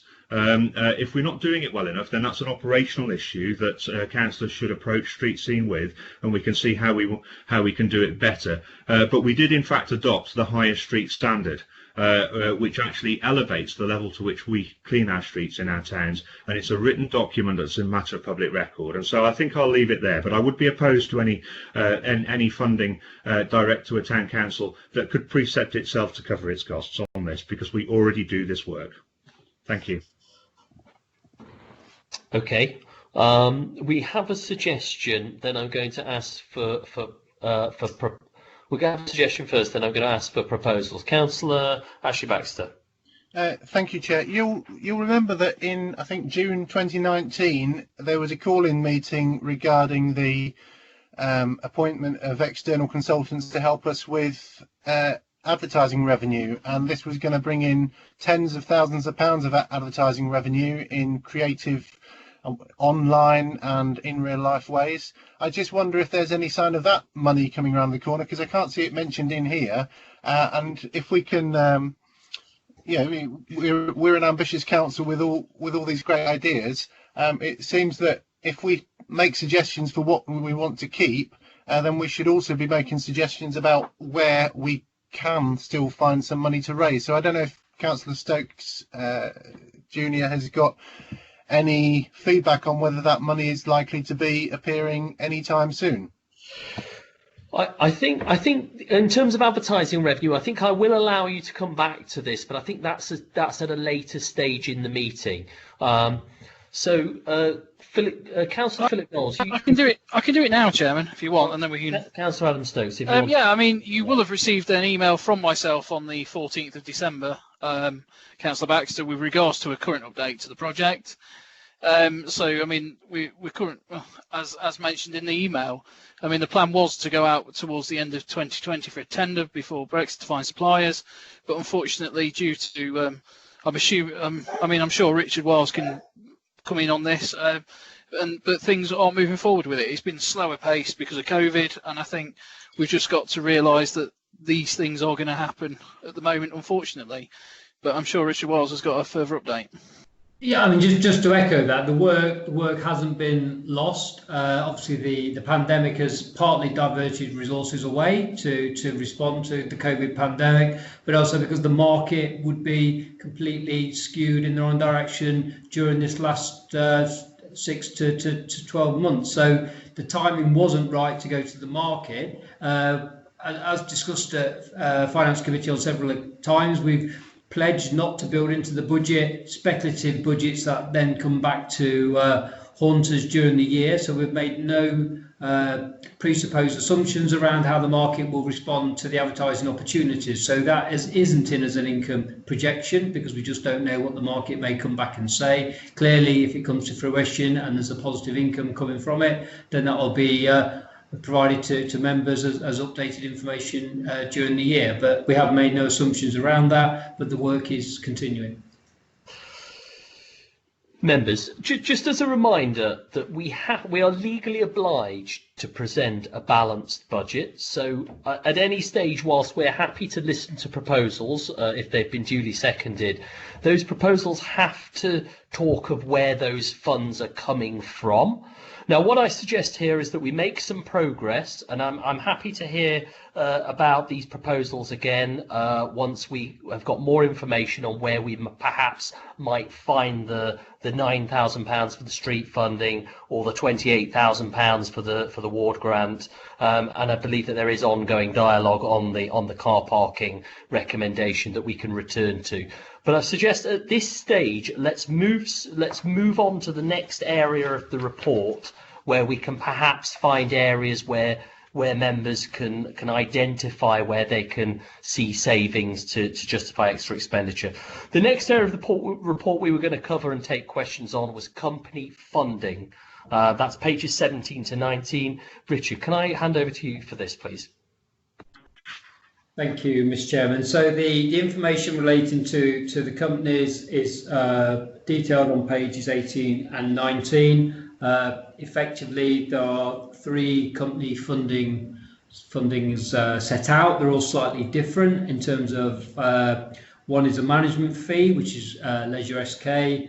One is core funding, which is Invest SK, and one is effectively a maintenance service contract, which is Environment SK. So Environment SK, and all these, of course, will be going through the company's committee, because that's the committee that has responsibility for reviewing, receiving, adopting, approving, and scrutinising business plans. So the budget itself is not necessarily the conduit to scrutinise what the companies do. The budget is the council recommending the funding levels for each of those companies based on the activities it's either paying for or it's commissioning.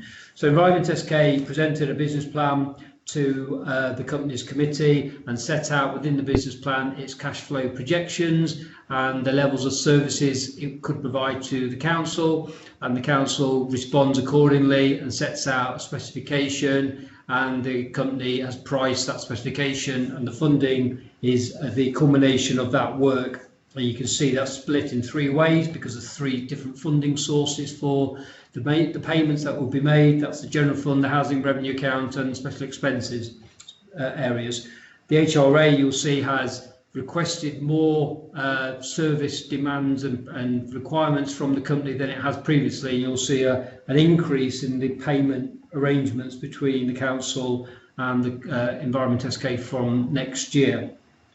Invest SK, you'll also see in Table 7 a reduction of the core funding between the council and the company, and this has been a direction of travel that members will have seen over the last 12 to 24 months as the focus of the Invest SK has shifted to a more core offer around economic and business engagement.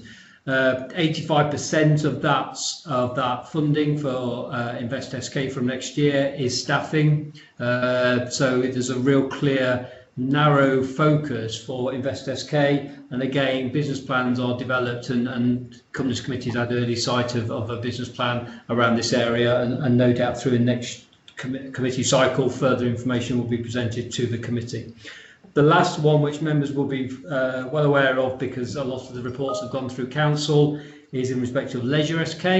There's effectively there's the core funding, which is the management fee, and this area, for obvious reasons, now comes with a cautionary tale of a review will be required at some point around this fee proposal.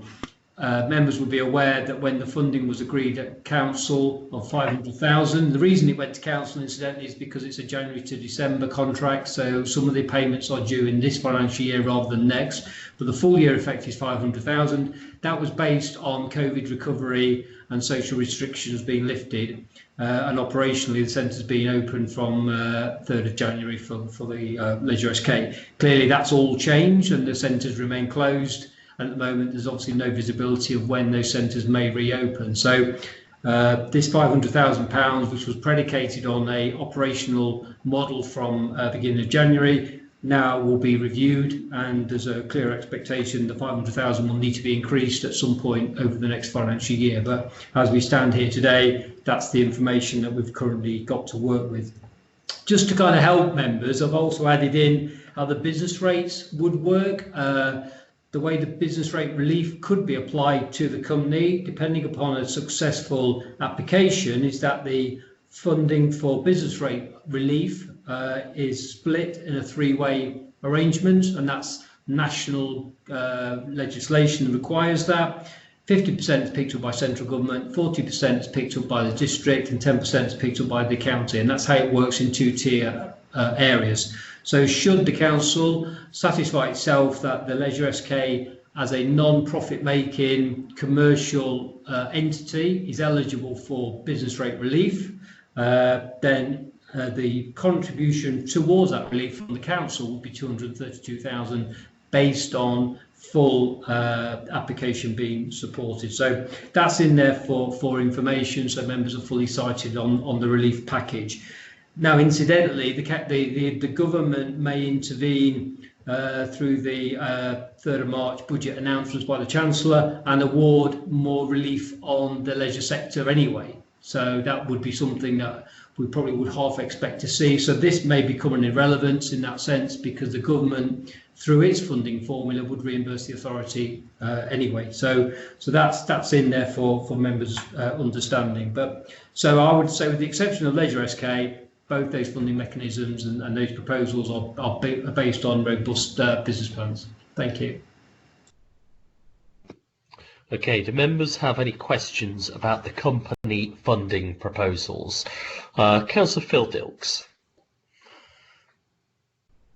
Thank you, Mr. Chairman. A couple of questions, if I may.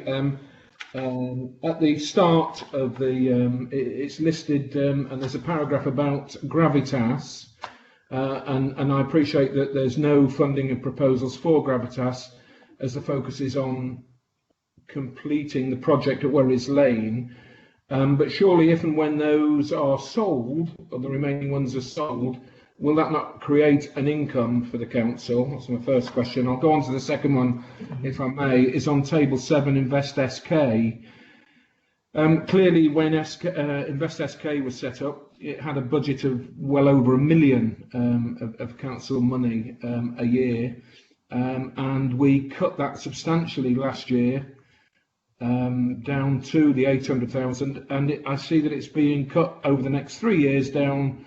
It's going to be cut by more than half again in each of the next 3 years. I just wonder if you could say something about that and you know, the background to that. Thank you.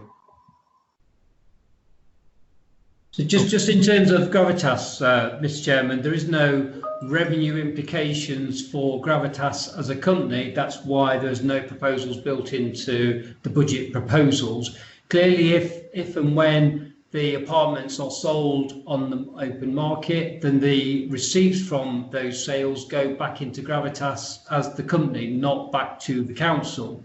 The way the funding will find its way back into the council is gravitas as a company is repaying a commercial loan that's in place between the council and the company. So the receipts from the sales of Werris Lane are being used to fund the commercial loan. So the council is getting its investment back through those sales via the loan mechanism, and also because it's a commercial loan, it's receiving interest above and beyond the interest it would have ordinarily received through investing in financial institutions.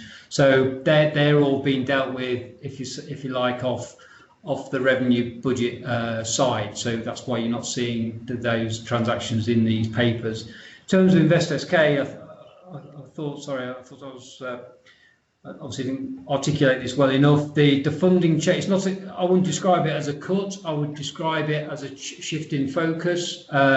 Invest SK back at the inception and also last year had a broader remit. It dealt with visitor economy, it dealt more with tourism, it had grants it would distribute to the business community. That's through the business planning and the direction of travel the directors have put forward. Has a sharper focus, and those are listed out on page 18 and again are captured in the business plan, and that means it's if you like a leaner, meaner organisation, and its structure has been shifted to accommodate that sharper focus. So its staffing structure has changed as a result of that, and the 370,000 is the funding requirement it now needs to keep the company maintaining its focus on those objectives. Thank you. Thank you, Mr. Chairman. I just want to briefly come back to Richard and say thank you for the information. But on Werris Lane, that was however many apartments we built, was it about 20 odd, on a site that was a prime site in the town centre that we already owned. I think I'm right in saying. What's going to be the is the money that we're expecting from sales simply going to pay off the loan to build the houses? Most developers, when they build houses, actually get an income from it. Councillor Dilks, if I can reframe your question a little bit, I think what Councillor Dilks is asking there is there an expectation of a dividend at some stage, and if so, when? Thank you. It's too early to say, Mr. Chairman, because the market, as we all know, has shifted significantly from when the outset of the project was first commissioned, when it was actually completed, and obviously now since it's been on the market, it hit the market at February 20. We all know what happened from March 20. So the market has shifted significantly. Clearly, the sales haven't come forward in the way that the expectations were. So I would be cautious to say there will be dividends that can be received on this. Clearly, as we know, the private sector wouldn't bring this site forward to development because the profit margins weren't in the site, which is why the council intervened through the company to bring forward town centre living. So the profit margins on the scheme were always very narrow because it was more than just bringing in a profit. If you remember, there was a section 106 that came from this.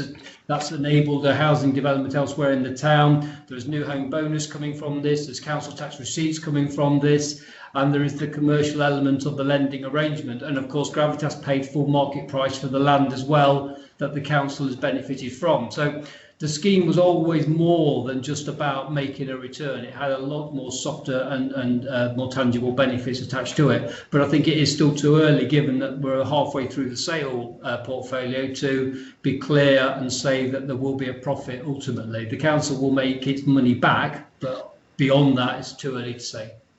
I think we're straying into companies committee territory here, but you've confirmed there's no expectation of a dividend in the next year. Okay. Moving on, I think I stopped Councillor Ashley Baxter as he was moving on to companies committee questions. So, Councillor Ashley Baxter, can I invite you to make your company's funding questions, please? Thank you, Chair. It was just on page 19. There's a gap. So next time you're writing a report like this, could you please put a subheading in between the paragraph that says that talks about Leisure SK and the paragraph that talks about business rates relief, because those two items are not connected, are they? I appreciate it's difficult keeping these reports, getting these reports to behave themselves on Word. I think the comments about the actual companies were similar to those of Councillor Dilks. Basically, has Invest SK raised any of its own funding ever, and is it ever likely to? Thank you. So just to clarify, Mr. Chairman, the discretion rates relief table 8 is directly linked to Leisure SK. That was the point I was making. That's the financial implication should Leisure SK have a successful application awarded by the authority. That's the cost implication of awarding full 100% business rate relief to Leisure SK as the lessees of the leisure centres. Okay, my mistake. Sorry, in table 8 you should see the business rate relief and also the management fee under it to give you a total of what that cost could be. Okay, and are you saying that we will award business rate relief, or is it, I mean, it's discretionary, but there must be some kind of guidance and we must have some kind of opinion as to whether they're likely to get it? I can't preempt the application because it's not coming from the council, it's coming from the company. The company are invited as a not-for-profit organisation to apply for relief, but there's got to be a clear wall between the council and the company. So the company will be invited to apply, as any not-for-profit organisation are invited to apply. They will need to meet the criteria, and if they're successful, then they will be awarded. I understand your predicament. Is there anyone on the call who might be able to speak on behalf of Leisure SK and indicate whether or not they think they're likely to get 100% rate relief? So just to help anyone on the call, no application has yet been submitted. But I mean, we've got to assume that it's being prepared by the directors of Invest SK, the directors of Leisure SK, some of whom are on the call. So they must have some idea of whether it, maybe they don't think it's worth putting the application in because they're convinced it will fail. I don't know. I'll take that one. As a director of Leisure SK, that application will be submitted to the district council. Okay, perhaps if I can just comment on that question, I have a related question that perhaps takes it a step further. The management fee for Leisure SK at 500k, a suspiciously round number, is perhaps something that we're probably not going to achieve given present restrictions. Has work been done as to understand what our maximum exposure to Leisure SK is if it gets no rate relief and if it doesn't open for trading for this financial year? Richard. In terms of business rates, then the maximum exposure is what you see in the report. If their application is unsuccessful, then the rates bill for Leisure SK will be £581,000. That's the rating liability that sits with those leisure centres. So that's that part of it. In terms of the understanding of what the full exposure is at the moment, that work is underway now. But clearly, as you can appreciate, it's incredibly difficult to anticipate any kind of unlocking timeline. No government minister. The logical extreme is that we don't trade this year. So if we don't trade this year, nobody knows the future. I think people generally underestimate the chances of negative things happening in the future. I always kind of like to understand them. What is the worst case scenario? That's something that the directors are currently reviewing. All I can comment on is how the financial arrangement between ourselves and One Life, if you remember, the council agreed to underwrite the costs of One Life whilst they were the management operators of those sites, and the costs around that were somewhere between 70 to 90,000 a month whilst those centres were closed. Now, clearly, the overheads of Leisure SK will be different to the overhead costs of One Life, but some of those costs will be perfectly translatable across both different operators.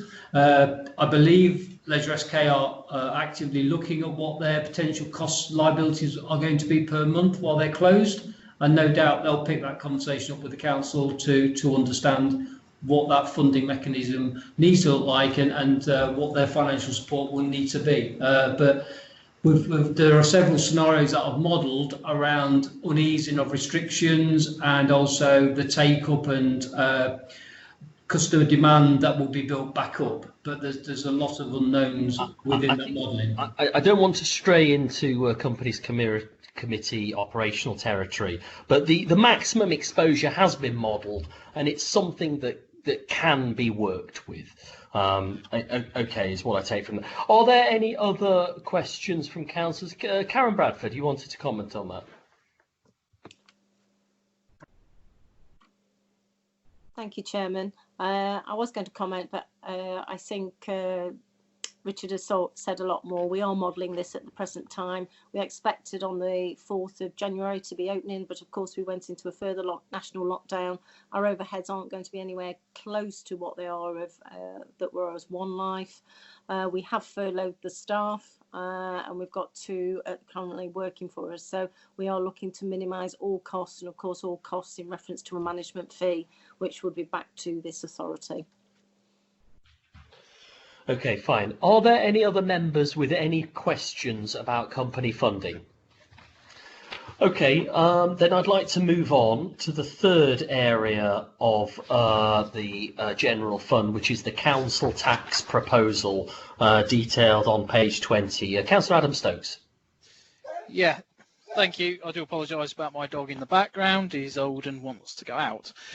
So the budget confirms that the government has allowed the council to consider a £5 increase on the bandy charge for 21-22, and we are proposing that we do accept that going forward. This is out for consultation at the moment, and we do welcome all residents' input into that. That was released, and there was a press release out this morning. So that is where we're at the moment. Thank you. Okay, so do we have speakers? Councillor Philip Knowles.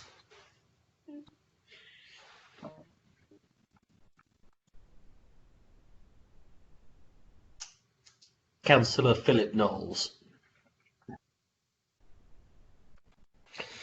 Councillor Knowles?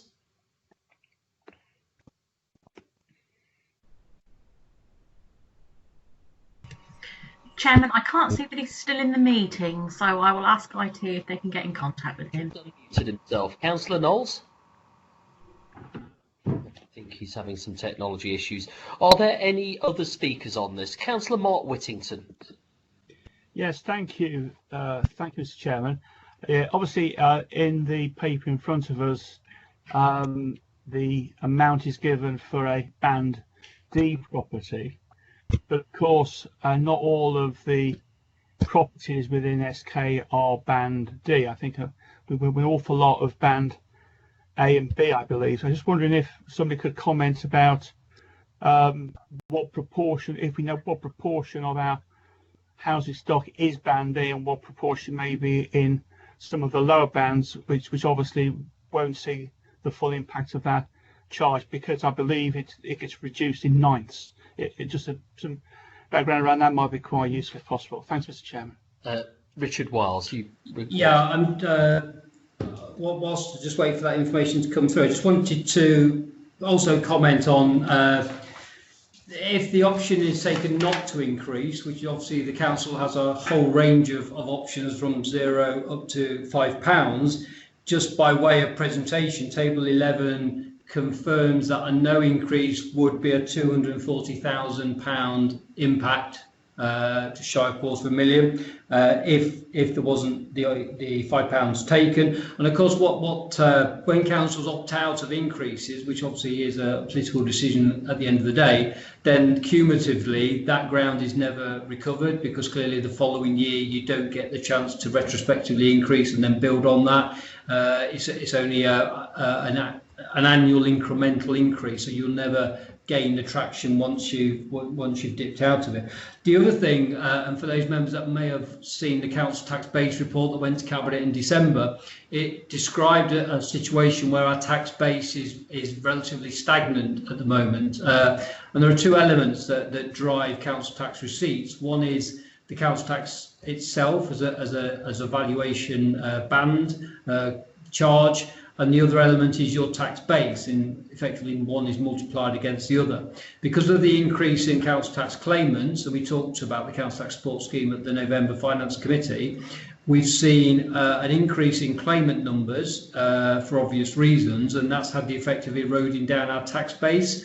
So in our medium-term financial plan, we normally see a 1.5% plus tax base increase.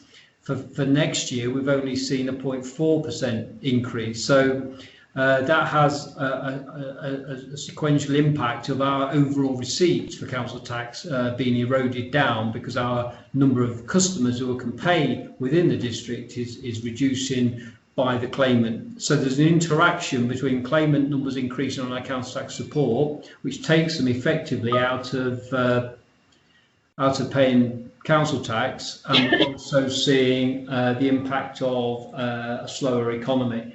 So I just wanted to I'm just trying to look at the numbers, because unfortunately I've only got them in actual property numbers. But overall, from band, as Councillor Whittington's right, band D is effectively 9/9 of the overall banding, and as you go down, C, B, and A, it's 8th, 9th, 7th, 9th, and 6th 9th. So somebody in band A property pays effectively 2/3 of a band D increase, and then it goes up the other way, 11, 13, etc. So just looking at those numbers, there's 13,000 properties in band A, there's 12,000 properties in band B, there's 10,000 properties in band C, there's 8,000 in band D, 2,700 in E, 1,000 in F, G, and H. So I would say over half of our residents will pay less than the £5. They will be in the band C, B, and A categories. Single persons as well living in our properties receive a 25% discount on their council tax as well. So it's a valid point Councillor Whittington's making. Whilst we talk as a band D for ease, the reality is the majority of our residents live in lower banded properties, and they therefore will pay only a proportionate share of a £5 increase. Okay, moving back to Councillor Philip Knowles. Thank you, Chair. Sorry, I was out of the meeting very briefly, and my comments were about the companies. I don't want to regurgitate anything that's been said. I would like, if sometime in the future, Richard Wiles could give me a reconciliation between the corporate plan, or the plan that the Environment SK produced not long ago, and the Table 6. Perhaps he can do that outside the meeting, so it doesn't involve a great deal of problem now. And the other thing is that if you recall the last council meeting, full council meeting, I was speaking to this item, and I was then accused of asking questions and told that I couldn't ask questions Not only that, but I couldn't refer the questions to be a statement. And the whole point I was trying to make on that day was that the potential problem for, or the potential cost for the leisure SK was £1.5 million per year. The cost on the first sheet then was £500,000, which is pretty well is now. And then there was, if there was a 10% failure along the way of all those numbers, that was another £500,000. And the business rates situation was another £500,000. So at that point, the maximum sort of exposure was £1.5 million. And I was trying to point out that to the committee at that time, but was prevented from speaking, which seems to become a regular habit now that I'm prevented from speaking. However, so that was the point I was trying to make. And again, if Richard could speak to me outside the meeting, and I'll try and explain to him what reconciliation I want between the between the budget, the corporate plan, and the budget that we've not got now for SK Environment, please. Thank you. Thank you for those comments, Councillor Knowles. It might have been when you were out the meeting we did discuss briefly the maximum exposure of leisure SK, but those comments are noted. Returning to the agenda, are there any other councillor comments on the council tax proposals? Any other comments on the council tax proposals? Any other speakers? No, then I'd like to move on to section 4, which is the housing revenue account. Councillor Adam Stokes. Yes, thank you again, Chairman. So the proposals in front of you, I mean, the key element of the budget setting for the HRA is obviously the rent setting. This is determined by government guidance, which is calculated at CPI plus 1%. Given the historical low CPI in September, the rent increase is only 1.5%. Whilst this is good news for the tenants, and it is good news for them, it does mean that HRA Finance business plan will see a lower than projected rental income projection over the medium term. Cabinet can be, the committee can be assured that the HRA budget proposals contain bids that have been put forward to support delivery of the improvements needed to respond to the issues rising from the recent audit compliance report, because that's extremely important. However, I need to make members aware that the HRA can only present a one-year revenue budget due to the pressures arising from the rising expenditure and forecast reductions in income. This clearly isn't sustainable, and if unchecked, this will mean reserves will need to be used to maintain service levels. Therefore, myself and Councillor Reid, who is on the call today, will work together to address this issue in readiness for the budget setting for 22-23. That's all I've got. Thank you, Chairman. Okay, Richard, do you have any comments to add to that? It was just to re-emphasise that the medium-term impact for the HRA for the lower than anticipated CPI, bearing in mind the previous year we had a 2.7% increase for rent setting, and this year we've already got a 1.5% increase. That will effectively has wiped out over £1 million on the rent income projection for next year, and cumulatively over 3 years is over £5 million. Hence why we have a position where beyond 21-22 we don't have a stable working balance position for the HRA. So we have two areas working against each other. We've got a reducing rental income forecast at a time of which we've got cost pressures and ambitions within the HRA from an expenditure perspective. So whilst we're able to accommodate both those issues during 21-22, there is less certainty beyond that period. So as Councillor Stokes says, much work needs to be put in place over the next 6 months to readdress those two issues.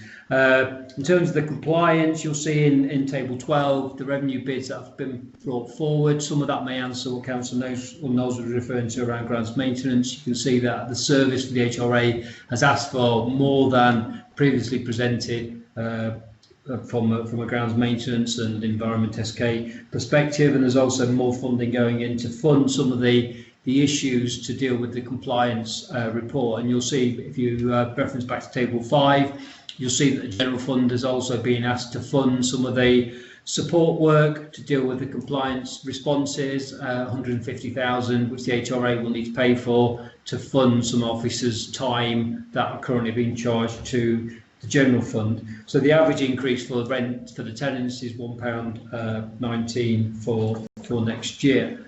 The only other element, which is obviously again is pertinent, is our assumptions we've built in around the voids and the letting of properties, and also right to buys. Both these have an impact obviously on income projections and rental income received. We're currently experiencing higher void turnaround times, but also we've seen only for this year only a slowing down of right to buy sales, but we normally see in excess of 50 plus sales per annum. So we've got reducing stock at the same time as cost pressures. So those assumptions have been built in, but clearly as the void work takes place, and hopefully there's a positive direction of travel around income projections in that particular area. But it's a concern that the HRA can't balance beyond 12 months, but it's recognised by all that it's an area that needs to be fundamentally reviewed, and that's clearly marked on action plans. Thank you. Okay, are there any members' questions about the housing revenue account, about the financing and the numbers in the housing revenue account? Nobody has yet indicated in the conversation, the chat window. Okay, so I'd like to therefore move on to reserve movements. Councillor Adam Stokes, reserve movements, please.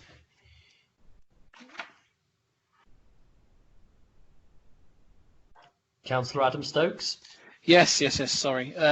So we're looking at table, what page are we on? I've lost myself because I'm getting confused.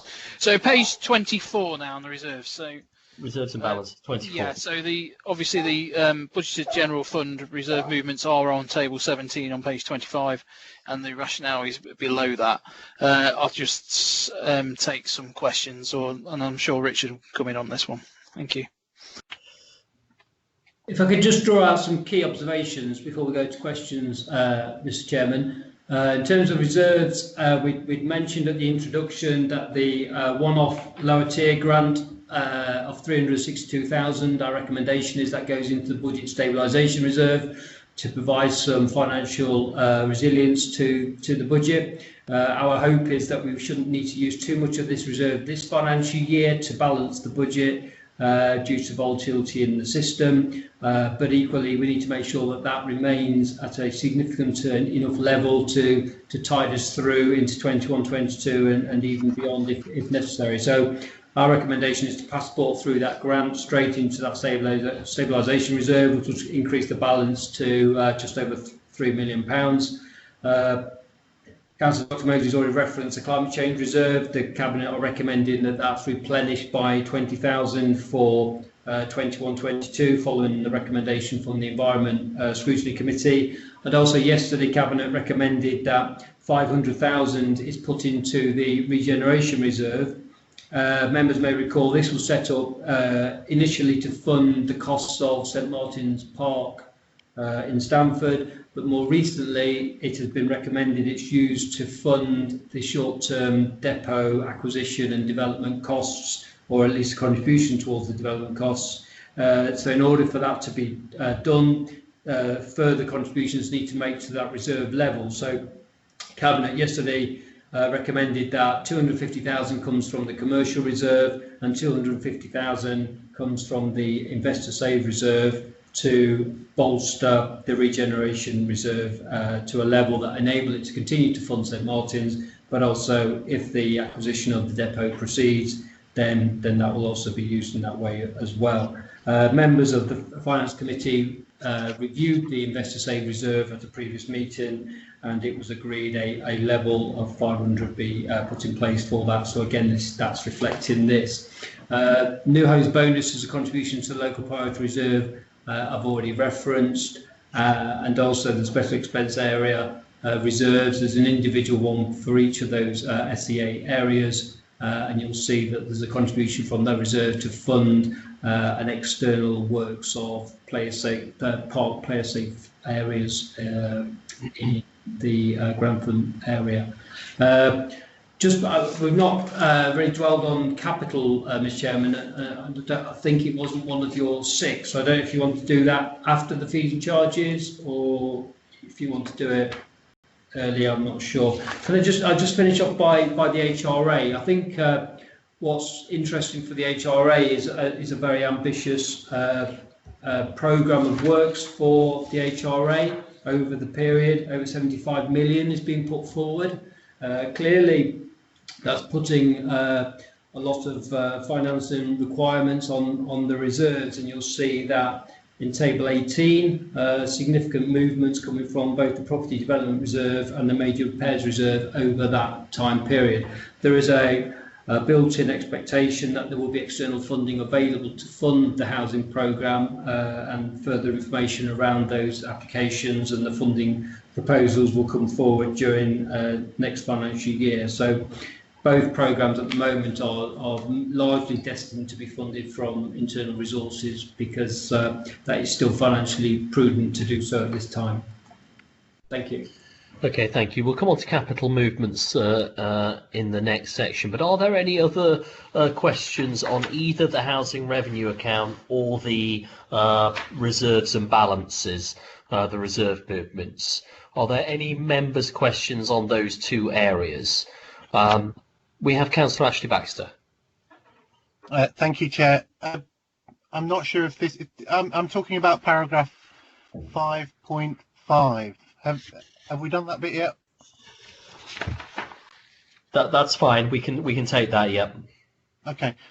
So I welcome the idea that we're going to have a 3-year capital programme and build some properties, given our lamentable rate of building properties in years gone by. Can Councillor Stokes or Councillor Reid give some idea of timescale?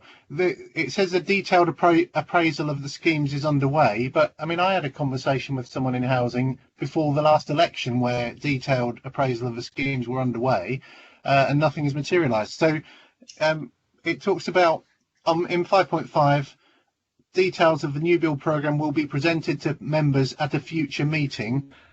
Is that going to be a meeting in 2021 or 22 or 23? And when will planning permissions for these new houses be likely to hit the planning process?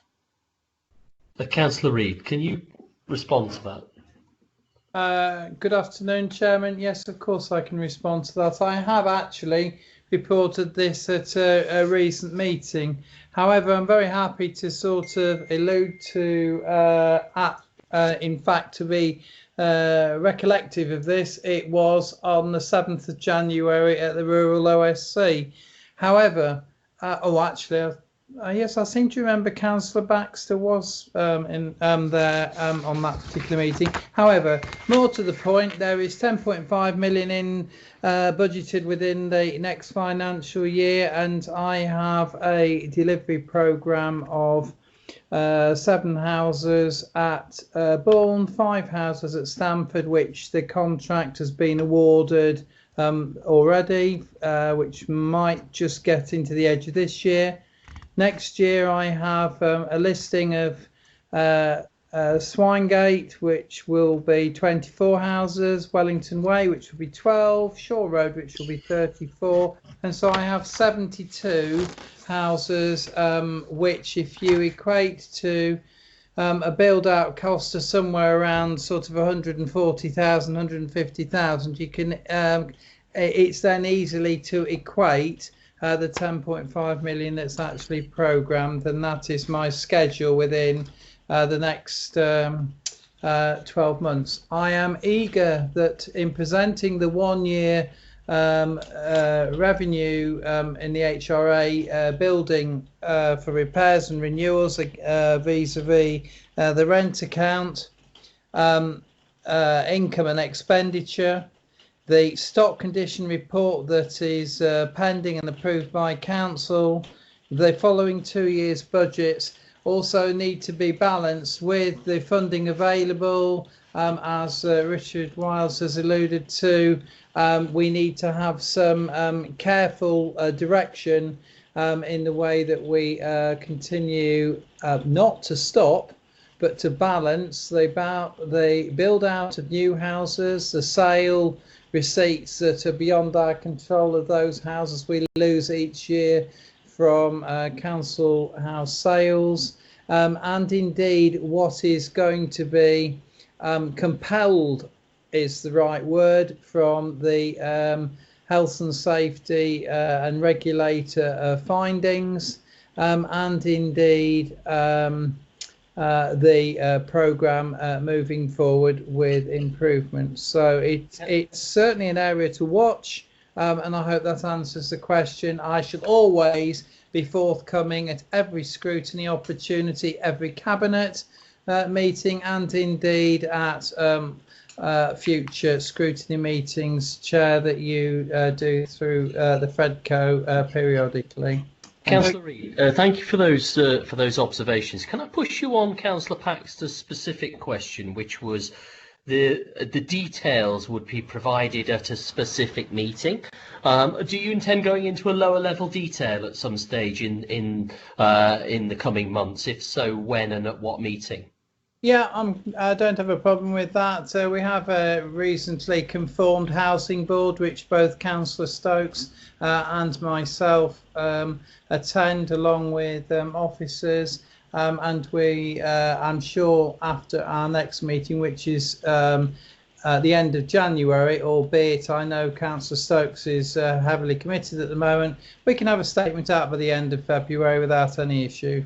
Okay, that's great. Sorry, Chair. Thank you for following up on the question, because I did want you to.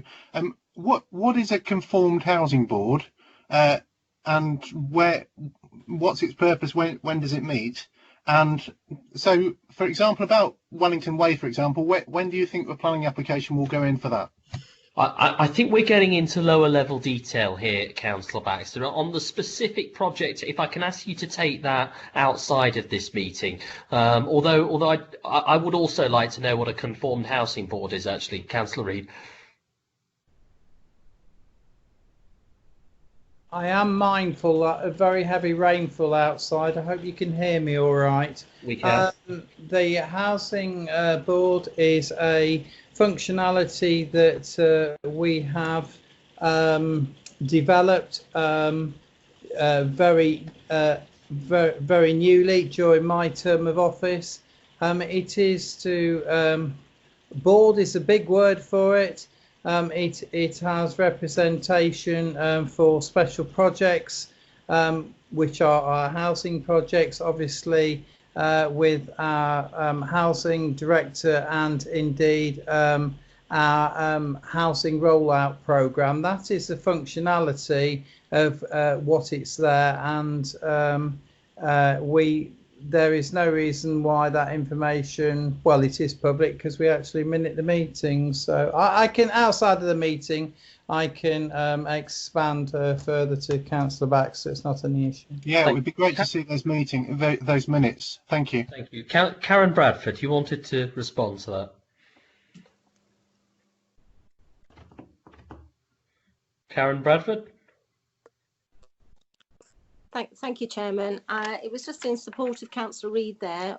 We've established a number of groups internally to assist us as one of the requirements to improve our governance arrangements. The project board, so it does sound a grand title, it's to assist us with holding the teams to account about what should be being delivered at certain times, given good, strong project management around the key actions of the groups. Okay, fine. Do we have any other questions on the housing revenue account or reserve movements? Councillor Philip Knowles. Thank you, Chair. Perhaps it would be helpful if Robert or Karen could send out the terms of reference of that meeting and the objectives that it's intended to achieve. And then when we see the minutes, we can see how it's managing against those terms of reference and against the objectives. Thanks very much indeed. Okay, thank you. Are there any other questions on either the reserve movements or the housing revenue account? Okay, I have one question.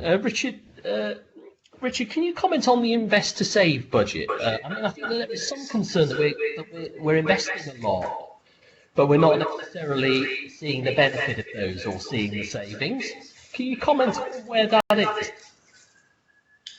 I mean, I can comment on the principles of the reserve. I mean, there's been a number of activities that have used that reserve. But in terms of, as a principle, it was a reserve established by council to pump prime projects that may materialise during any financial year that may need a level of funding up front to kickstart the project, but had ultimately a revenue saving or an income generation attached to it.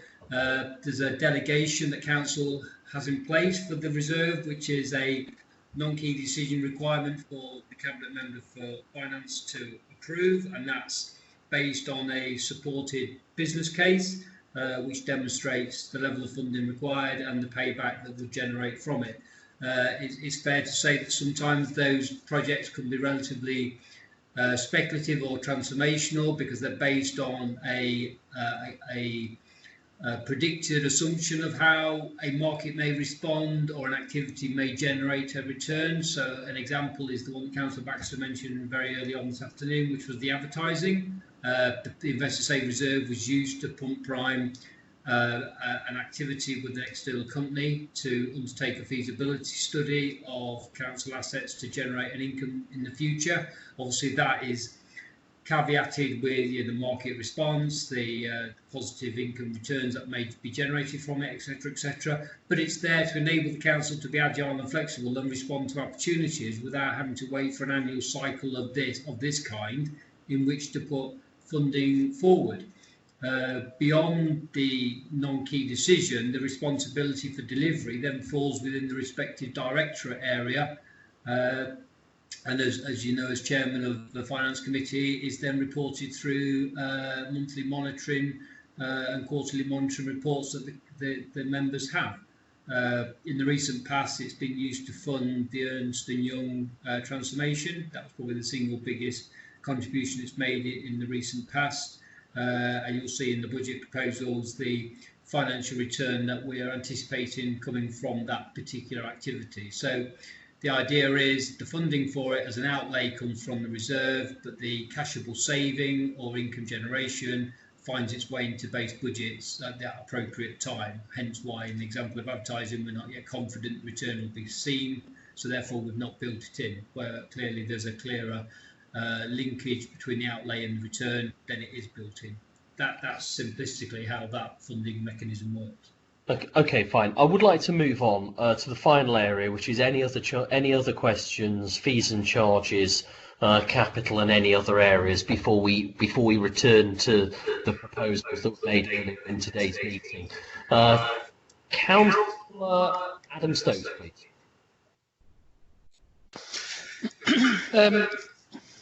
I think no, I've got nothing further to say because obviously they are pretty clear in the document that was sent out.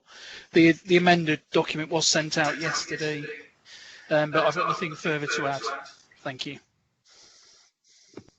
Richard, somebody keeps muting me. If I could just comment, it's probably helpful just to contextualise the fees and charges. First thing to say, fees and charges as an income area of the authority is one of only 3 income sources. Fees and charges, business rates and council tax are the 3 primary funding streams for the authority, and the fees and charge income is circa £6.5–7 million worth of income to the authority. So it's a key area that the authority manages, but also, as we've seen through this pandemic period, it can be very volatile as well. The approach that Cabinet have taken in terms of setting fees and charges, those outside the statutory framework, such as planning, which is predominantly set by national government, has been to follow the fees and charge policy that was council approved last March. And interestingly, some of the commentary earlier about differences between the towns was actually a key objective of the fees and charge policy that was approved by council. The council recognised that different parts of the district may have different responses around its fee setting to kind of meet demand and to meet pressures or to conversely to encourage or incentivise take-up of council services. So that's the objectives around fees and charges, and they're the principles that were adopted by by Cabinet when they set the fees. In the main, the fees and charge proposals are linked to inflation and linked to income recovery. The two that probably merit a little bit more scrutiny, if you like, are green waste and car parking. Green waste is to future-proof the service and to ensure that further investment in that service, be it procurement of the bins and the maintenance and the continual rollout of collections, be it through the summer and the winter, and the increase on the rounds. There's been a £3 increase proposed to keep pace with those costs. And car parking we've already touched on previously. There's a distinction between the demands in the Grantham town centre for car parking requirements versus those in Stamford. With the exception of those two areas, the majority of fees and charge proposals are set out in Table 19 are either inflationary cost recovery based or no increases are proposed. But the details of all the fees and charges are held in Appendix D. As Councillor Stokes mentioned, there were some late changes to pre-planning advice charges, and hopefully members have been given separately those changes through a separate pack, of which three pages of fees and charges around the planning area have subsequently changed, but hopefully members are cited on them. Thank you. Okay, thank you for that. Moving to members' questions. Councillor Virginia Moran, please.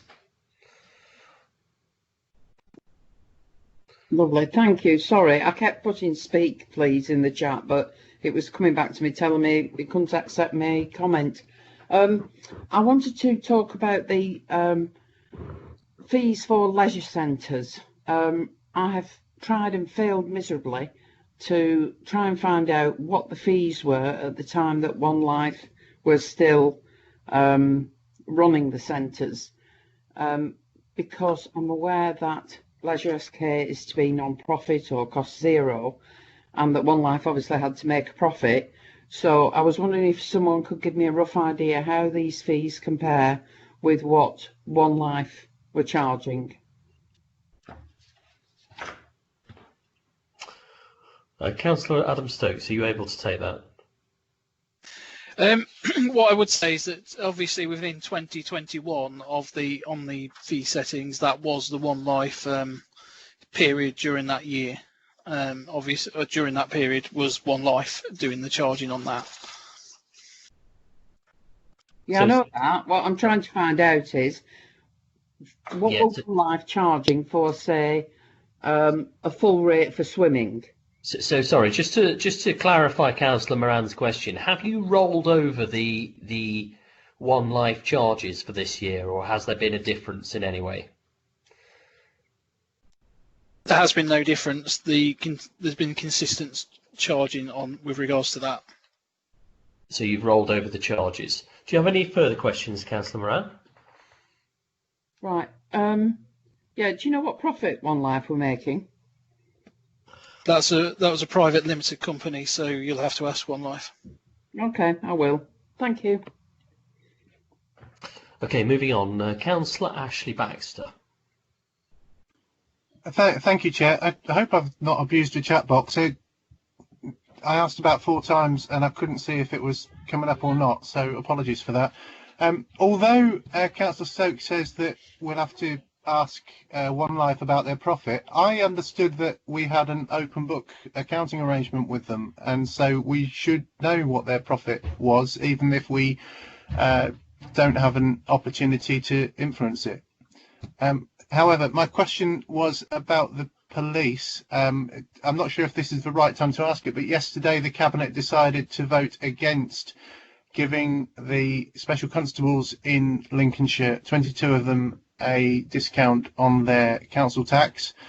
This is something that certainly I would want to put a different opinion to. I thought that, I don't know if Councillor Dilks is still on the call, but after speaking to him, I was convinced that it's something that we can do to support special constables who are volunteers working across the county and not paid at all, and it's a gesture that we could make in appreciation of their service. So when would be the right time to propose that as an alternative? Well, I'm happy to hear that proposal. I think that, do we have the numbers worked out? Can I just comment on that? Councillor Adam-Stokes. Yeah, thank you. We did recommend to council at the end of the month, so that report on the local council tax support scheme will be taken to full council on the 28th of January, and that will be the time to have that conversation. Mr. Chairman, if I might add, I did speak for. Dilks, if you can add some comments, please. Yeah. Yeah, sorry, I did. I'm sorry. It was just because Councillor Baxter mentioned me. I did sort of, suggest at Cabinet yesterday that this should be reconsidered. I took advice on it yesterday, and I was advised that it's not on the agenda today, but it will be a matter for the budget meeting for the full council. Thank you. Okay, I'm grateful for that. So we'll park that issue. Moving on, Councillor Mike Exton. Sorry, Chair. My apologies. I did ask about the profit of One Life. Do we know the profit of One Life, or do we not know the profit of One Life? Councillor I think, sorry, if I could just contribute. I mean, obviously the commercial activities of a private limited company, I'm not sure appropriate for this agenda or this meeting. Their trading year is the 31st of December in any financial year. So clearly, sat here on the 13th of January, they won't even have done any kind of close down of their accounts. So this authority would not be cited on their financial arrangements, and at this point in time it's of irrelevance as to whether or not they made a profit in the last financial year or not. Councillor Baxter is right, there's an open book approach in terms of the operational costs of running those centres, but that's not the same as One Life as a company declaring or otherwise a profit for any financial year. Okay, thank you. Moving on, Councillor Mike Exton. It's you said I could come back on this, Mr. Chairman, regarding the market. I would like to find out why there's a £3.50 more for a stall in Stamford compared with in Grantham, and also there's another area of a hot food and drinks unit and there's can't find it now. Hot food and drink stall in Grantham costs £25, but a hot food stall in Stamford costs £27. But surely, there's no difference in the upkeep and putting the stalls up. Can somebody explain why there's that amount of extra charge on things in Stamford? I've got another question as well, Mr. Chairman. If we can hear the second question, please, Councillor Exton. It's with the COVID virus that's going around, a lot of charity events have had to be cancelled. Is it possible for the council to consider a reduction in, when these charities hold events, whenever we get started again, that we could have a reduction in the charges for hiring the market stalls? Could that be looked into? Councillor Adam-Stokes, can you respond to those points, please? I mean, Councillor Rosemary Trollope-Bellew did answer that point regarding the costing of the different market stalls, and I see that she's still on the call. She might be able to help on the second point. Thank you. Councillor Rosemary Trollope-Bellew. Thank you, Chairman. Again, Stamford and Grantham markets and the towns are very different, and they're very different in the number of stalls and traders waiting list, and also the footfall. And in the past, Stamford and Grantham markets have always had a difference in charge. Obviously not huge, but I think we'll all agree that there is a difference between the north and the south of the district. Sorry, what was the second part? It's about a charitable reduction rate. Each one is looked on individually, Chairman. Councillor Exton, you wanted to clarify that, yeah? Yeah, well, when organisations have a charity event, they normally hire the stalls from the district council as part of their event, and they are charged at I don't know what the charge is, but I can't find anything in the budget what revenue comes in off that. Now, if and when we start having events again, would it be possible for the charity events have a reduction in the rates they are charged for the market stalls to help to boost their funds and also their charities? Councillor Rosemary Trollope-Bellew. Each one is looked at and assessed for its merits, so it's something that would be discussed and decided at the time, Chairman. Do you want to comment on that? It wasn't on the charity question, Mr. Chairman. It was just to assist a little bit further on the distinction between the different charges. As I said in my introduction, the policy agreed by council specifically references there may be changes and differentiations in charges across the district. It's not a uniformed rate. It's applied where the demand is different. By way of context, in Grantham we have less than 20 traders a week. In Stamford it's over 60 traders per week, so clearly the footfall is more attractive in one area than another, and therefore there are different demands in those locations. So arguably the market forces would determine that the rates that traders would pay would be different to accommodate those variations. Fine. Okay. I'd like to move on. Are there any other questions on the on anything that we've discussed today before we circle back to those recommendations? Do any other members have any other questions or comments? Okay, Councillor Virginia Moran, you have another comment. Yeah, I just wanted, in reply to Mark Exton's, as an ex-market trader myself, there's a massive difference between getting a stall in Grantham, which you could have any day of the week, every day of the week, and the fees are reduced in order to try and encourage people to go to Grantham, compared to Stamford, where there might be a 6-month waiting list, and you know that the market is going to be really, really busy. So it's basically a case of paying for the privilege of getting on the Stamford market. Okay. Okay, thank you for those comments, Councillor Moran. I'm grateful for those. So moving back, in terms of the scrutiny that we've come up with today, 3 suggestions have been made and tabled.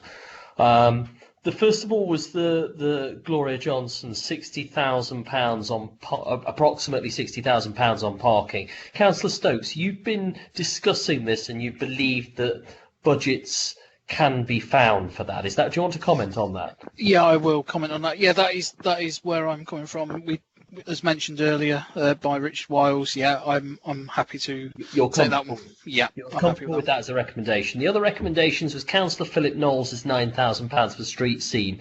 Can I suggest that this is actually a relatively small sum of money, and that perhaps Councillor Knowles sits down with Councillor Dr. Peter Moseley and see how working practices could potentially be altered to accommodate any requirements there. Councillor Dr. Peter Moseley, can you comment on that, please?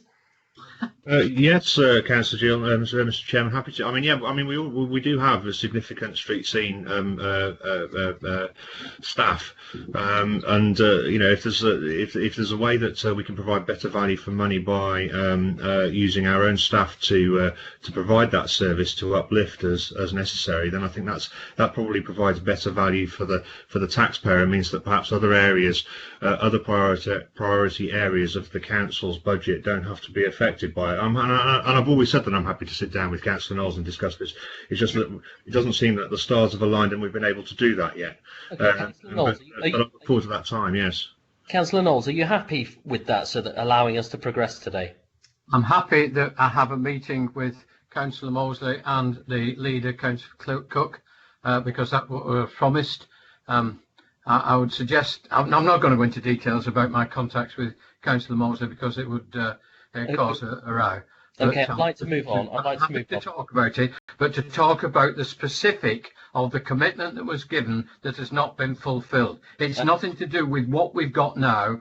We're already employing this gentleman. We're already making this happen. There was a specific commitment from the council to go halves on it, and that's never been fulfilled. I'd like to move on. I'd like to move on. The other recommendation that was made by one member today was by Councillor Penny Milnes, who proposed retaining the ward member grant at £1,000, which by my maths suggests that will be a £28,000 impact into the budget. Councillor Mills, do you have, having been through the budget today, do you have a suggestion as to where those funds would be found? Well, I'm not an accountant, and it strikes me it doesn't really fit in anywhere, does it? It's a bit of an odd one. Okay. I don't know whether some reserves might cover it. Are there any members that want to speak to this proposal and make any suggestions as to where that £28,000 would be found? Yes, please. Sorry, was that Councillor Jackie Smith? Yes. Okay, Councillor Jackie Smith. Yes, this. Can you hear me? Yes, we can. Yeah. This scheme's been going for quite some time and has been a very good source of help to local charities.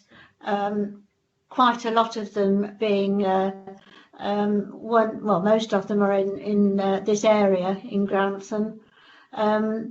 But depends Smith, where the. Can I move you towards? I mean, we understand the scheme. Yeah. The question is, where are the funds coming from? Well, we've had the funds in the available. This scheme's been going for some time, and it would just be a continuation of the funds that we've been having and the source that they've come from. Okay. So presumably, it's not. We're not asking for something new. We're asking for the continuation of something that has been running successfully and very usefully for some time. Councillor Amanda Wheeler. Thank you, Chairman. I'd just like to support Councillor Mills' suggestion. In terms of finding the funds, it was reduced to £500 last year, and then the funds were found suddenly because of the pandemic. So I suggest you do have ways of finding things on your magic money tree. And the second thing was that so far this year, I understand half of the money hasn't been spent by councillors. So it's entirely possible there will be money rolled over that hasn't yet been spent. So personally, I think it's a wonderful way of supporting community projects that add value. And, you know, if you could have found the money suddenly this year, then presumably you can do the same for next year. Okay, I hope that you wasn't directed at me personally, but I'll move on. Councillor Ray Wotton.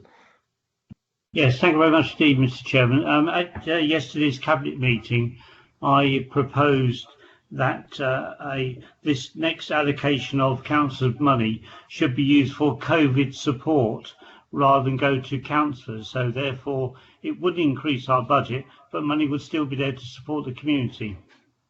Thank you. Okay, Councillor Phil Dilks.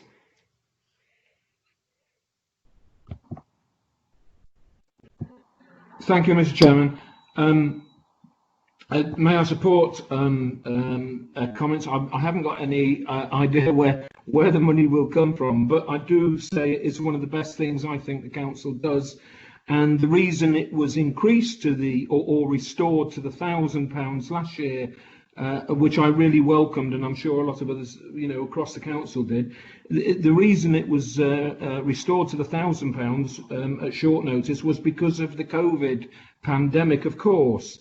And the point is, COVID is going to be with us well into the next financial year. So there is a justification to maintain it at that level if we can. Thank you. Okay, Richard Wiles. Thank you, Mr. Chairman. It was just to come back on the comment that was made around how we funded it this year. Clearly, during the first wave of the lockdown, the leader made a number of urgent decisions to respond to the pandemic and the community impact. This was one of those decisions that was made as a one-off. It has indirectly contributed towards the position we're in financially. We're still carrying a £400,000 deficit in this financial year, and the balances and reserves will need to pick that up. So this decision was made at the right time in the right way, but it was dealt with as a one-off impact because there is no budget to accommodate it. So, which is why, going back to the earlier point, I'm still not clear if the recommendation is a one-year only recommendation or an ongoing, because clearly the funding decision around it changes. If it's to if the recommendation is to build it back into base budgets, then Cabinet will need to be satisfied they can financially support that for the duration of the 3-year plan. If it's a recommendation to fund it for 1 year, then as Councillor Stokes has articulated from the car parking, Cabinet may need to or may be able to consider options of how to fund it for 1 year only.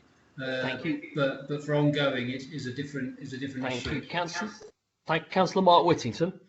Yeah, thank you, Mr. Chairman. I think Richard Wiles has just given a very good explanation of the sort of the financial implication of agreeing to this. I mean, we were lucky this year that we do have reserves, so we were able to take a number of sort of one-off decisions to help us through the COVID pandemic. We did receive a significant amount of extra government funding this year to cover the cost of COVID, but as Richard has alluded to, we're still in a deficit position and having to support that from our reserves. The thing about reserves is you can only spend them once, and once they're spent, they're gone. So unless somebody can come up with a coherent, cogent way in which this can be funded on a recurrent basis for the 3 years, and not to drain our reserves anymore, considering that potentially we could be into COVID situation for another 6 to 9 months, I cannot possibly support this. Thank you, Mr. Chairman.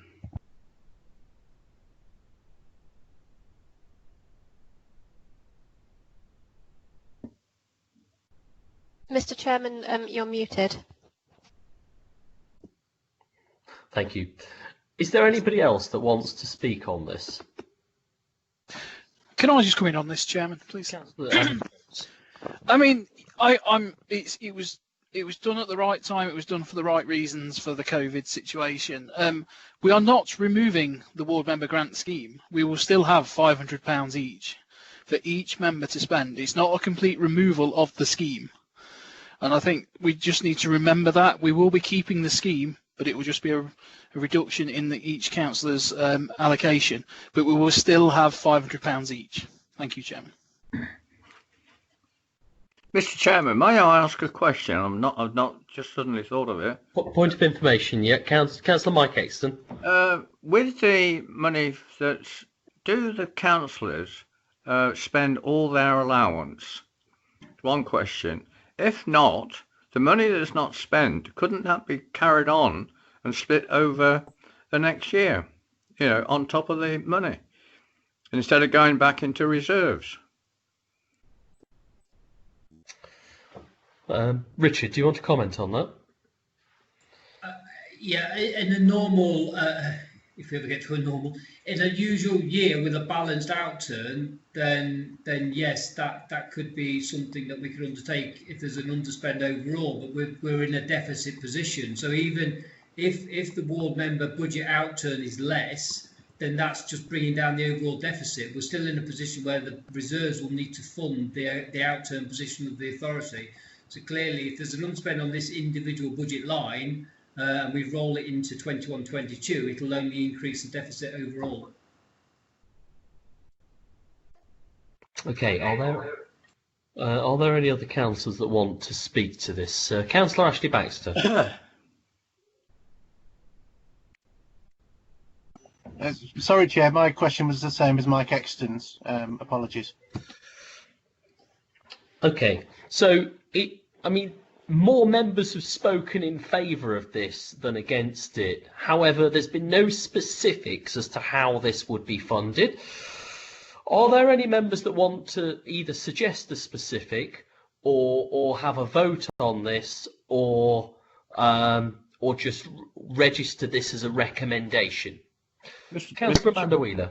Yeah. Oh. Thank you, Mr. Chairman.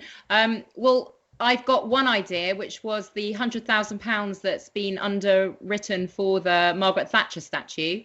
So perhaps we could look at those funds.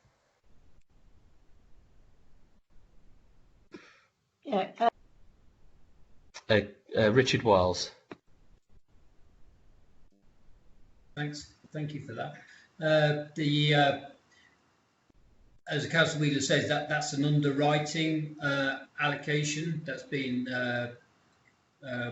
agreed by cabinet. So those funds currently have been committed to fund that event. So clearly, if the recommendation was to move 28,000 away from that, that reduces that allocation. But that decision has previously been made by cabinet. So it'd be for cabinet to reconsider their previous decision. I know they're going to look at it again in February, so that may be an opportunity. Just to go back again, Mr. Chairman, I'm still, to help Councillor Stokes and myself, I'm still not clear if the proposal is 21-22 only, or if it's for the 3 years. The budget proposals are a 3-year proposal.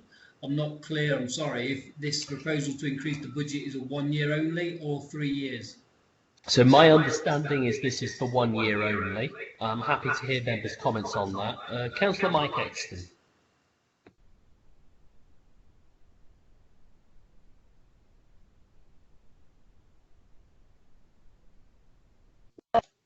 Councillor Mike Exton. I think he's just left the meeting, Chairman. Okay, are there any... Oh, Councillor Mike Exton. Mr. Chairman, with the £5.1 million grant we've just got to improve the Grantham Town Centre, any money that was being coming out of reserves to improve Grantham Town Centre, could that be used to fund this grant scheme?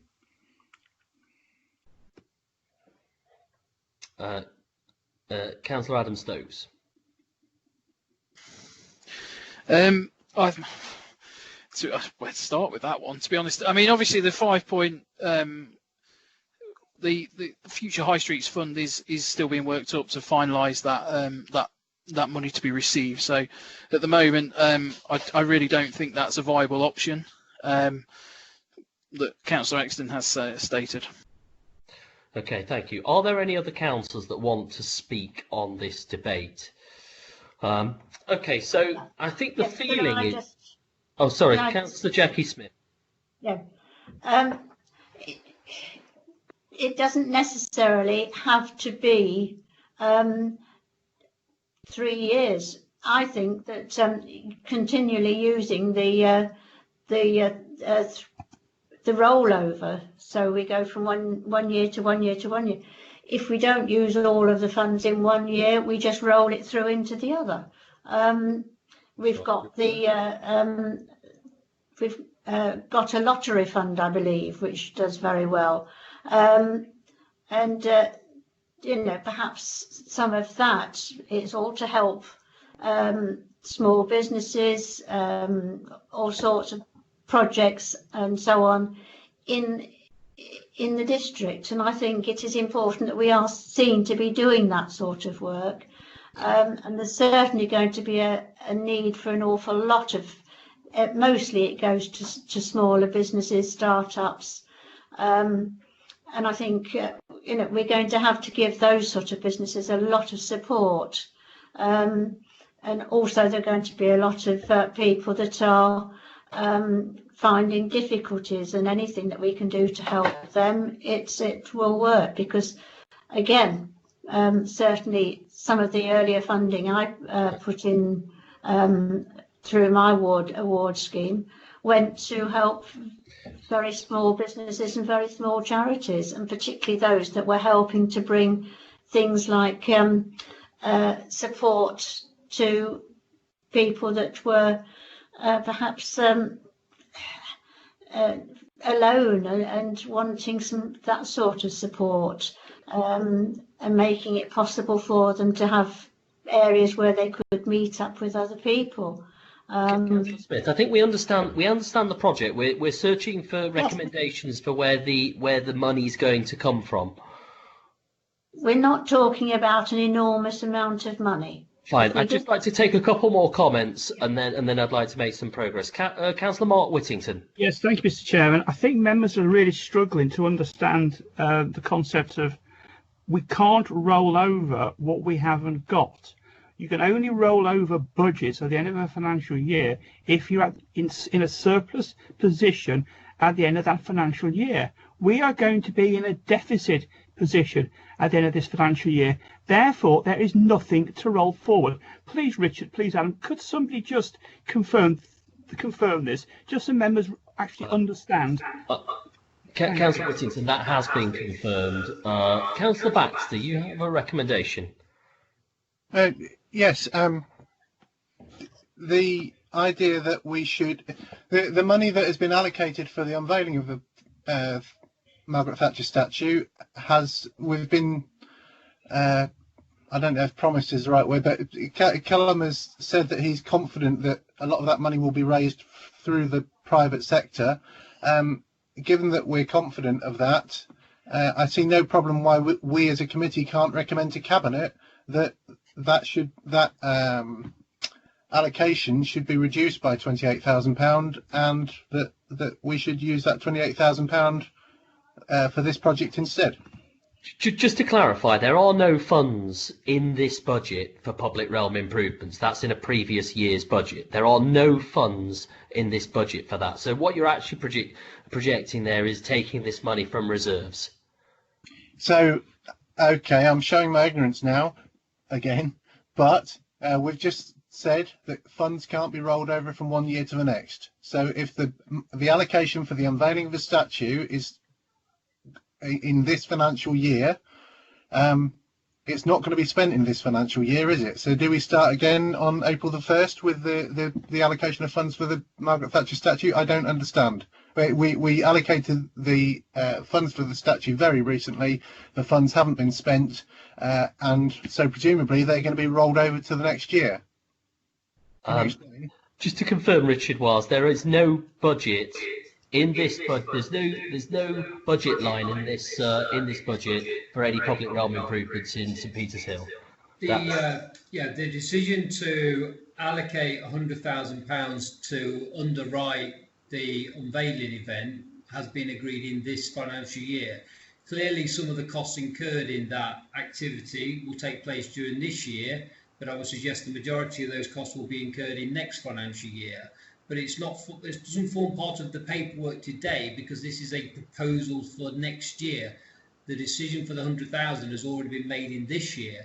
Clearly, if not all the 100,000 has been spent as at the end of March, then that unallocated amount will roll into next financial year. So how can that roll? I'm getting some feedback. Sorry. Because it's being funded via reserves, which is capital, and not by I&E. That's the fundamental difference you've got to understand, guys.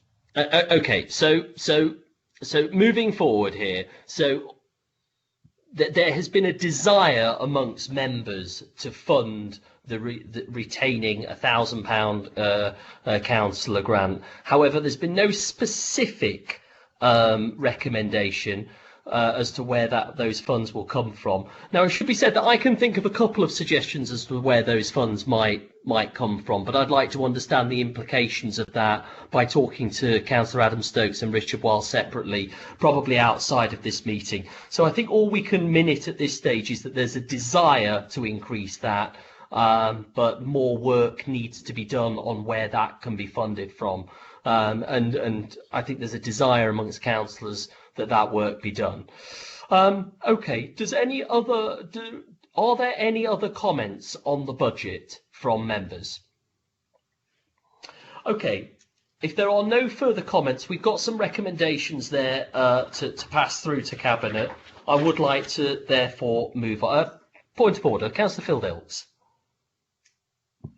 Mr. Chairman, I thought you'd finished the meeting. Apologies, I'd like to make my point of order at the end of the meeting. Thank you. Before you close the meeting. Happy to do that. That's fine. Moving on to any other business. Is there any other business in the room? I think we have a point of order from Councillor Phil Dilks. Thank you, Mr. Chairman. we mentioned, you mentioned quite rightly, legal requirements throughout this meeting. I just go back to the start of the meeting, where we were almost 10 minutes after the start of the meeting. We were still scrabbling around, suggesting who's entitled to be here as a member and who was a substitute. I have to say that is very poor practice, and I think it reflects badly on the council to have done that. I said at the time during the meeting that this should have been sorted, substitute should be sorted before the meeting. But the substitution was permitted, and this is not against anybody in particular, but I do refer to the Constitution, Article 4, paragraph 5(1), which says substitute members may attend meetings in that capacity only, and then there are two items, and then it goes on to Roman numerals 3, and it says only after the group leader has notified the Assistant Director, Legal and Democratic, or any other person so authorised by the Assistant Director, Legal and Democratic, and here's the words, prior to the commencement of the meeting of an appropriate intended substitution. Now, you know, I don't want to split hairs, but this meeting, frankly, has not been compliant with its own constitution. I would like that matter addressed, and I would like my concerns minuted in this meeting. Thank you, Mr. Chairman. I'm grateful for that, Councillor Phil Dilks. Your point of order has been noted, and it will be minuted, and legal advice will be taken. But thank you very much for directing us to the appropriate clause in the Constitution. Are there any other comments or any other business in the room? Therefore, I'm going to bring this meeting. I apologise. I didn't have the Constitution open at the time. I did it during the meeting, and I didn't want to stop the flow of the meeting once you'd started. That's why I've done it now. Thank you. I'm grateful for that. Okay, then it's 4:50. I'm going to bring this meeting to a close. Thank you, everyone, for your time today.